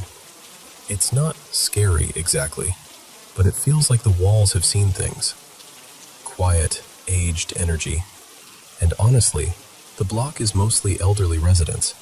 You hardly see younger people around, so my husband and I, mid-30s, newly married, really stand out a bit. We'd already been living there about 5-6 weeks. Totally normal. No weird smells, no strange sounds, nothing. I even spent a couple nights home alone while my husband, Hazik, worked graveyard shifts. Slept like a baby. No shadows, no nonsense. Until that night. That day, we were dealing with this wardrobe delivery. Brand new, but of course it came with missing parts, and the instructions were basically useless. So we were doing the whole trial and error, take it apart, put it back, argue a little, laugh a little thing. Around 8+, I headed to my parents' place for a while, and Hazik stayed back to continue assembling it. When I finally came home after midnight, he'd basically been at it the whole night, with breaks in between, but still, the place looked like a furniture explosion happened. We chatted for a bit, then we prayed Isha together. I waited on purpose because I wanted to pray in congregation with him. After that, I was exhausted, so I knocked out in the hall. No bedroom, right? Just the main space. So I slept there with the lights on. He stayed up to clean the mess, pack the cardboard, wipe down the floor, all that. And then, I suddenly woke up screaming. Okay, here's the thing. I do talk in my sleep sometimes. I've even screamed before. So normally, it wouldn't be such a big deal. But this scream was different. It was so loud that even I shocked myself, like it came from somewhere deep in my chest. And the reason was simple. At that exact moment, I felt something touch my right thigh. Not a dreamy, floaty, maybe it happened kind of touch. A real touch, like a hand making contact. Hazik immediately ran out from the kitchen and was like, "What happened?" "Are you okay?" And I, because I was embarrassed, because I didn't want to sound dramatic, brushed it off. I said it was just a weird dream, blamed it on being half asleep, acted like everything was fine. And then, I just went back to sleep. Yes, I know. Terrible decision. But in the moment, I just wanted it to be nothing. He had planned to stay awake until Fajr, but I guess the tiredness hit him and he dozed off around 5-ish. We only woke up around 7 a.m., and here's what really messed with me. We missed Fajr. That almost never happens, especially for me. I'm the kind that wakes up the second my alarm goes off, like my eyes just snap open. But that morning, it was like we were both just knocked out. Later that day, Hazik told me something he hadn't mentioned earlier, and the way he said it, I could tell he'd been holding it in. He told me the landing near our lift lobby, right beside our unit, was filthy, like properly dirty. There were stains on the floor that looked like old blood. And at night, that area is dark, like the kind of dark that makes you walk a bit faster without even realizing. Then he said, "I didn't want to tell you last night, but something happened after you fell asleep." Apparently, around 3 a.m., he went downstairs to throw away the cardboard boxes from the wardrobe. We live on the 10th floor. Doors open. Doors close. Open. Close. And it was completely quiet. No footsteps, no voices, nothing. Like the lift was stopping, but nobody was entering or exiting. Level 9, doors open, still nobody. Then it reached level 10. He got in, but he said he felt uneasy. Not panicky, just that feeling like something isn't right. But he told himself not to be paranoid, threw the boxes, came back up. When he got home, he lit a cigarette and stood by the kitchen window. Our unit faces another older block, not rental, and their corridor faces outward, so you can kind of see into some of their units if the windows are open. While he was smoking, he noticed someone standing inside a unit opposite. The unit was completely dark, but there was a harsh light shining straight onto the person's face, like a phone screen at max brightness. He couldn't see details, just the outline of a head in that weird glow. He assumed it was just someone doom-scrolling at 3 a.m. Then he heard me scream. He ran back to check on me, and when he saw I was okay and trying to downplay it, he said he saw something else. Just for a split second. A figure. Big. Red. And I mean red like the thing itself was red, not someone wearing red clothes. It had long hair, but thin and patchy, like those wispy strands you'd imagine on someone very old. And it ran, like it darted, and disappeared. After that, Hazik switched on all the lights and started deliberately making noise. Walking around, coughing, opening and closing drawers, like he wanted the whole flat to feel occupied, so whatever it was would know he was awake and present. Later, when we talked properly, I told him about what I felt, that touch on my thigh, and how I didn't even realize he left the house, even though I'm usually a light sleeper. At first, he asked me carefully, like indirectly, whether maybe something followed me home. Like maybe I didn't wash properly, maybe I came back unclean, you know? I shut that down immediately. I told him, no, I felt normal. We prayed together. I did my ablution properly, everything, including my feet. And the more we talked, the more something clicked for me. So here's my conclusion. That thing didn't follow me. It followed him. From the lift lobby. Like, whatever was lingering around that dark landing, whatever was attached to that weird stop-start silence in the lift, maybe it came up with him. Maybe it noticed him. Maybe it just tried its luck. And maybe it tried to disturb me, but my scream caught it off guard. Because honestly, it didn't get far. Nothing else happened after that. No lingering smell, no continued disturbances, no nightmare streak. Just that one sharp, bizarre, what the heck was that moment? To me, it felt like something testing the waters, seeing if it could get a reaction, see how far it could go. Lucky for us, it failed. And yeah, that's the story. Not the kind where something terrible happens. Just one of those supernatural moments where you sit there afterward like, okay, that was real. That definitely happened. Oh, and the funniest part? This was only a few days ago. Like, I'm still processing it, honestly.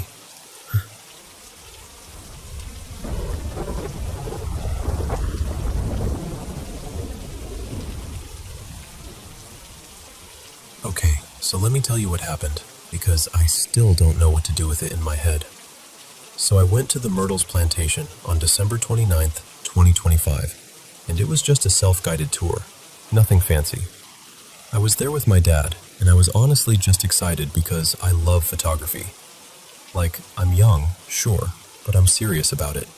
I brought 2 cameras, my Canon and my older Olympus, because I like having options. Early on, I stepped into the only bedroom you can access on the first floor.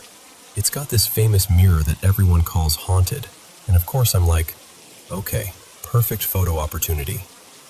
I take a bunch of pictures of the mirror on my Canon, and at the time I didn't notice anything weird. It felt normal. Quiet, kind of heavy like old houses always feel, but normal. Later, this is important. When I'm scrolling through the Canon photos, I see these dark shapes in a couple shots. Not like, oops, I smudged the lens dark. More like figures. Blurry, shadowy forms that I swear were not there when I took the photos. I didn't see anyone reflected. I didn't see anything standing behind me. But in the pictures? Yeah, there they were. Then there's my Olympus. That camera's battery is usually stubborn, in a good way. It doesn't die easily. I charged it the night before, fully, and I know it was full when we got there. But while I'm walking around the first floor, I check it and the battery is already dragging like it ran a marathon. Almost dead. And I'm like, how? I barely used it. So at this point, I'm kind of on edge, but trying to be chill because I don't want to psych myself out. The second floor is only for people staying overnight, so everyone on the tour is mostly on the first floor, moving room to room. Eventually, I end up back in the main hall, near the front door, and I hear this tiny sound, like a faint click.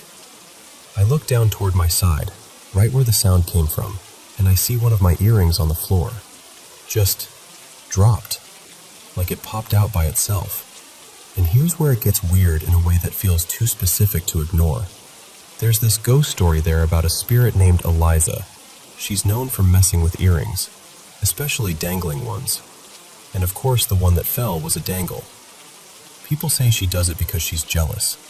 The story goes that she was enslaved there and would listen in near the men's parlor, trying to learn how to be better, how to survive, whatever she could pick up. And then she got caught, and as punishment, one of her ears was cut. So she'd cover it with a green head wrap. So now she's known for taking earrings, usually from the left ear, because of the whole ear thing. But the earring that fell for me, it came off my right ear.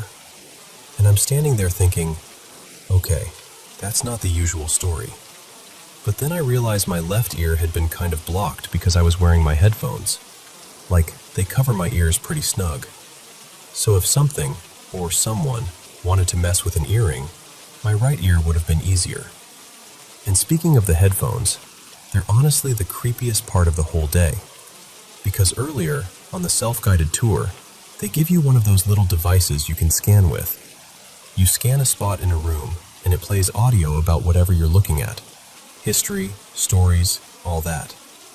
But I'd already done a ton of research before going. I'd watched a bunch of stuff, read about the place, the legends, all of it. So I barely used the device. I only really put it on at the gift shop so it wasn't in my hands. I'm walking around listening to my own music, just vibing, and then my dad looks at me and goes, "Hey, are you gonna listen to that?" I'm like, "Listen to what?" And it's telling the story about a dress that's laid out on the bed in that downstairs bedroom. The thing is, I didn't scan anything in that room. I didn't even go near the bed. I only walked in, took photos of the mirror, and walked out. So why was the device suddenly playing that exact room? Like it had been triggered. I didn't even know what to say. I just stood there, kind of frozen, like my brain couldn't decide if it was a glitch or something that wanted my attention.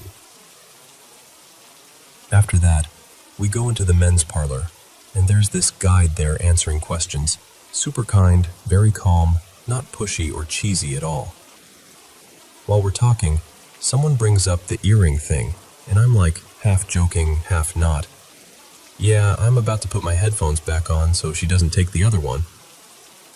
But here's the part that made my stomach drop. I had turned my headphones off, like fully off, because I was being polite and listening to the guide. I put them back on, and my music starts playing, by itself. No tapping the button, no, maybe it auto-connected. I had shut them down. I tried to laugh it off, but it didn't feel funny.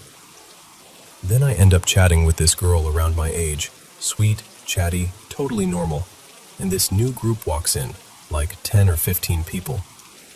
The girl tells them to watch their earrings, and the whole group looks at me like, wait, what? So I explain, like, all of it. The mirror photos, the battery, the earring, the ghost story, the device playing audio in the wrong room, my headphones turning themselves back on. And there's this guy, maybe a little older than me, who just goes completely silent, like stunned. He doesn't even react the normal way people react when they think you're exaggerating. He just stares at me like I'm the creepy thing in the room.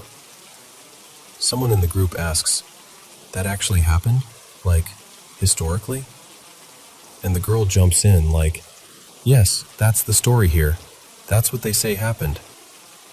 And suddenly the whole mood shifts. People stop smiling. You can feel them getting cautious, like they didn't expect the place to get personal that fast. So that's the plantation day. But the part that really messed with me happened when I got home. Because I start going through the Olympus photos, and a bunch of them are just gone. Deleted. Not blurry, not corrupted, deleted. And I know what I shot. I remember taking them. So I call my friend, his name's Miles, and I'm like, "Okay, tell me I'm not losing it." I show him the Olympus battery icon on video call. It's green. Full. He literally sees it. He goes, "Wait, it's fine. It's full." And I'm like, "Thank you." And then, no joke, I look back down at the screen and it drops again. Back to nearly dead. Red. Like it never recovered at all. Miles sees it change, like he watches it happen. And now we're both freaking out, because that's not, "Oh, you probably misread it." That's not, "Maybe it recalibrated." It flipped right in front of us like something was playing with it. I turn the camera off and on again. Still red. I check again. Still red. And I just sat there thinking, okay, people always say ghosts drain batteries, right? Like they pull energy from electronics, especially cameras. And if that's true, if that's even a little true, then it almost feels like something drained my camera just to have enough energy to mess with me, and then take my earring. Like it needed power to do something physical.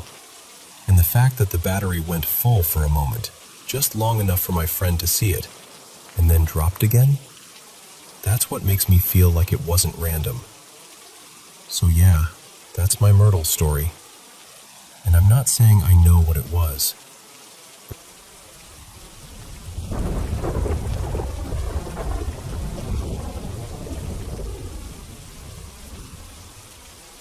Okay, so I've never really known how to tell this story without sounding like I'm either auditioning for a horror movie or admitting I should have been in therapy a lot sooner.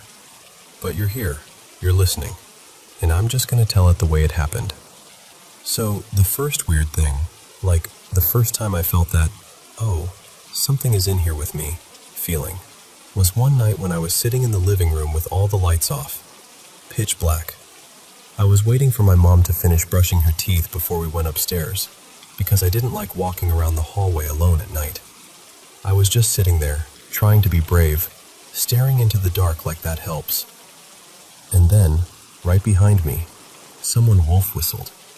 Not like from across the room, not like from the hallway. I mean, right behind me, like it was aimed into my ear. I spun around so fast I nearly fell off the couch. There was nobody there. Nothing. Just the living room, the dark, and my own heartbeat trying to climb out of my throat. When Mum came out, I asked her, "Did you just whistle at me?" She looked at me like I'd grown a second head. She was like, "No?" And the thing is, none of us could whistle. Not properly. Not at that time. We'd all tried, and it was always just sad little puffs of air. But I laughed it off, because what else do you do? And I started jokingly calling whatever it was, Rory. I picked the name because my older sister hates it for no reason, like it genuinely creeps her out. So I was like, fine, if it's gonna hang around, I'm naming it something that annoys you. A few days later, my cat started acting wrong. At first I thought it was Thunder, or maybe one of the other pets had gotten stuck somewhere. But I was lying in bed and I felt this low vibration through the mattress, like a tiny engine. And I realized it was her, growling, like a full, deep, warning growl. Not playful, not annoyed. I picked her up and she was stiff and shaking. I thought maybe she wanted to go outside, so I opened my bedroom door to let her out. The second the door cracked open, she bolted. Not down the stairs, not toward her food, straight into the hallway, and then she stopped at the edge of the darkness and stared down it like she was watching something move. She sat on my bedroom threshold, growling into this black corridor, and then she did this thing that still makes my stomach turn when I remember it. She crept behind my door frame and kept peeking around it, like she was hiding from something but couldn't stop checking where it was. My brain immediately went, someone broke in. Because honestly, that's the least paranormal explanation, right? So I tiptoed out, heart banging, and I flicked the hallway light on. Nothing. No person. No shadow. No other cats. Just the normal hallway. Too normal. Like it was mocking me. I scooped her up again and walked her down the hall anyway, room by room, like she was a tiny fuzzy guard dog. I could feel her heart hammering against my arm, and she was trembling so hard it felt like she might vibrate right out of my hands. Then I put her down in the room she'd been staring at, and she immediately started sniffing. Every corner, every spot on the floor, like she was checking for a smell. And then, just like that, she calmed down, like the danger had left. I was standing there thinking, okay, so it wasn't a person, but it was still something. After that, the house started doing little things. Small, stupid things that you can almost explain away if you try hard enough. Like one afternoon, I watched my makeup brush, lying on the floor where I dropped it, roll across the room by itself. Not tip, not wobble, roll, like someone nudged it. Not a big dramatic shake, just this steady little movement, like someone on the other side was testing it. Tap, tap, wiggle. Then again. And it didn't happen once. It happened for hours, night after night, for weeks. I'd lie there staring at the door, like if I stared hard enough, it would stop being real. Sometimes I'd call out, very stupidly, "Mom?" even though I knew she was asleep. Sometimes I'd whisper, "Stop it," like you can scold whatever that is, like it's a naughty child. And then one day, it stopped. Completely.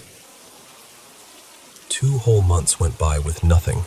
No brush rolling, no handle twitching, no cat growling at empty air. I started telling myself I'd imagined the whole thing, or I'd been overtired, or I'd watched too many scary videos online. You know, anything reasonable. And then I woke up one night and I couldn't breathe. I woke up already panicking, like I'd been yanked out of sleep mid-drown. And I swear to you, it felt like hands were around my throat. Pressure. Firm. Real. Like thumbs pressing in. My brain did that awful thing where it tries to make sense and can't. Like, this isn't possible. This isn't possible. This isn't... I was seconds away from blacking out again when I jerked, tried to sit up, and reached for my neck. The second I moved, it stopped. I sat there clutching my throat, gulping air like I'd just surfaced from underwater. And the room was silent. The kind of silence that feels like it has weight. 2 days later, it happened again. Same thing. Wake up, choking, pressure, panic, that cold, awful certainty that something was right there. And then, nothing. 3 months, nothing at all. And I almost wish it had stayed that way, because what happened after was somehow worse. Not because it was more violent, but because it was so personal. One morning, I woke up feeling this weird sting on my left shoulder. On the back of it, where you can't really see properly without twisting like a pretzel. I went to the mirror, and there it was, an actual bite mark. Human-shaped, like teeth. Not massive, not animal, just a person bite. And I hadn't been bitten the day before. Nobody in my house is out here biting shoulders in the night, okay? And I'm small. I'm not built like some contortionist who can chomp their own shoulder blade. It wasn't possible.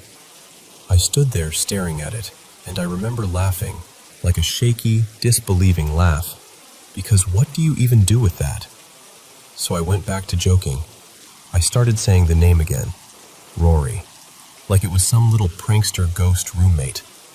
I'd say dumb stuff like, "All right then, Rory, if you're here, do something," or "Possess me if you're so brave," trying to make it funny, trying to make it smaller than it felt. And then one night, somewhere between midnight and 2, I was sitting on the edge of my bed talking to myself, just thinking out loud, you know?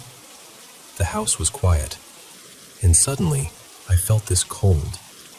Not it's winter cold, not a draft cold. I mean ice in your bones cold. I actually remember thinking, wow, it got cold fast. And then immediately after that, I felt something else. That sensation like you're being watched so hard it almost burns. And I knew, somehow I just knew, it was from the hallway, from behind my bedroom door. I froze, like fully froze. I've been scared before. I've jumped at noises. I've run up the stairs after turning off the lights. I've done the usual stuff. But this was different. My body would not move. It felt like my muscles locked up while my brain screamed. My hands went numb. My chest was tight. And the cold didn't just surround me. It felt like it was coming toward me. It felt low, like it was on all fours. I sat there for, I don't even know, maybe 20 minutes? It felt like an hour, just staring at my door, barely breathing, feeling those invisible eyes on me. And then, as suddenly as it started, it eased, like pressure lifting, like the air relaxing. When I could finally move again, I yanked the door open, because, I don't know, part of me wanted to prove I wasn't losing it. The hallway was empty. Nothing out of place. Nothing weird. Just the same boring hall I'd always had. After that, things didn't really happen to me anymore. Not directly. But my life changed. My baby sister was born. She's not even a year old. And she does this thing where she'll just stare into one corner of the living room, like she's locked onto something. Not smiling, not tracking a toy, just staring. And I know babies stare at nothing sometimes. I know that. but it's the same spot, over and over. Like that corner has something in it that the rest of us can't see. And then there's me. I'd never fainted in my life, not once. And then, out of nowhere, I fainted twice in the same month. No illness, no explanation, just lights out, waking up confused on the floor. Mom has her own stories too. She's told me she'll hear my other sister calling for her, clear as day, when that sister is fully asleep. And she's mentioned seeing what looks like a head peeking around a door frame, like someone checking if the coast is clear. So, I don't know. Sometimes I tell myself it was stress, or sleep paralysis, or my brain connecting random events into one creepy narrative because that's what brains do. But then I remember the whistle, right in my ear, and the bite mark, and my cat shaking like she'd seen death itself. And the strangest little detail of all, this always makes me pause. After that first whistle in the dark, I could whistle. For the first time in my entire life, I could whistle like it was nothing, like someone flipped a switch in me. So yeah, was it a spirit? Or am I just not okay? I honestly don't know. I just know the house felt less empty than it should have. And sometimes, even now, if the hallway is dark and I'm alone, I still catch myself listening, just in case I hear that sound again.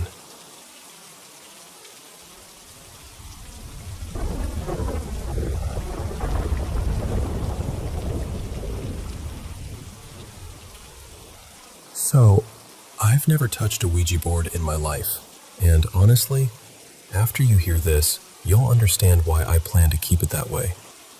This story came to me through my aunt Marisol. It happened when my mom and her brothers and sisters were kids, back when they lived in this creaky old duplex out in Idaho, the kind that always smelled a little like dust and cold wood, no matter how warm you tried to keep it.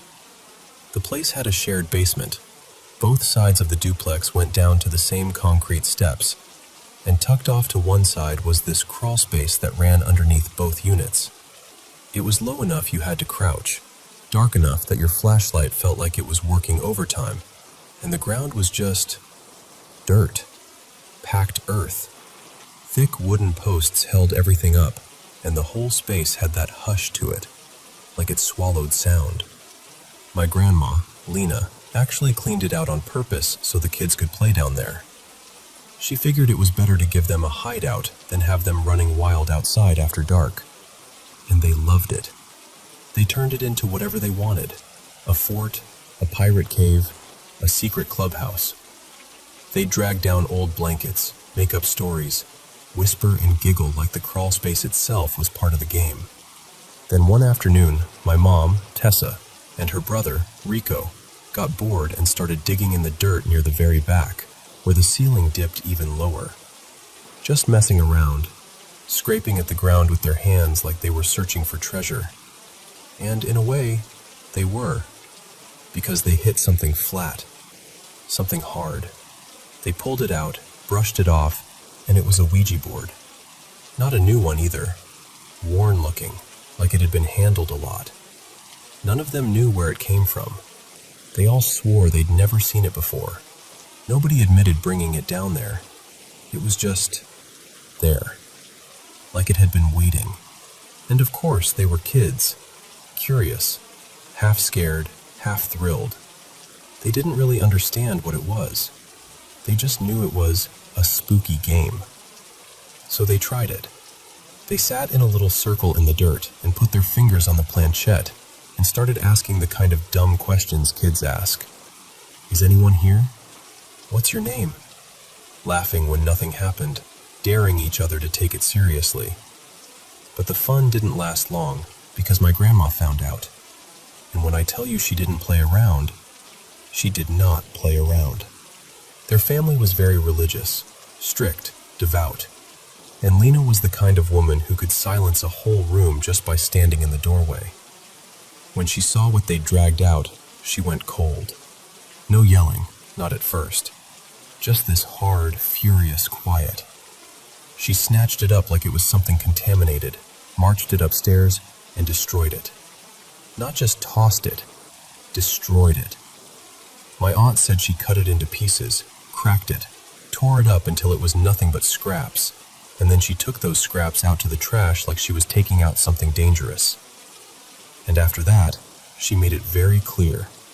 They were never to mess with anything like that again. Ever. The kids were shaken, of course. They stayed out of the basement for a couple days, probably more out of fear of Grandma than anything else. But kids forget. Routines come back, and eventually they wandered down there again, back into their little underground world like nothing ever happened. Here's the part that still makes my skin tighten. The crawl space was the same as always. Same dirt floor, same beams, same stale smell. And they hadn't brought anything new down there. No toys, no cardboard, nothing. They were just going to play. But sitting right out in the open on the dirt was a single piece of thick, torn cardboard. Just one. They picked it up, and printed on it was a single letter, one lonely letter, like it had been cut clean from the board. And the thing is, everyone recognized it immediately, because it wasn't random cardboard. It was that cardboard. The same texture, the same printing style. A fragment that should not have existed anymore. They all froze, staring at it, looking at each other, waiting for somebody to admit it was a prank, waiting for one of the older kids to laugh. Nobody did, because nobody had done it. And when Grandma Lena saw that piece, she didn't hesitate like she had with the board. She didn't argue. She didn't debate what it could be. Her face just changed, like she'd gone from angry to afraid. To her, it wasn't just a leftover scrap. It was a message. Not a whole sentence, not something dramatic, just enough. E, as in, I'm here.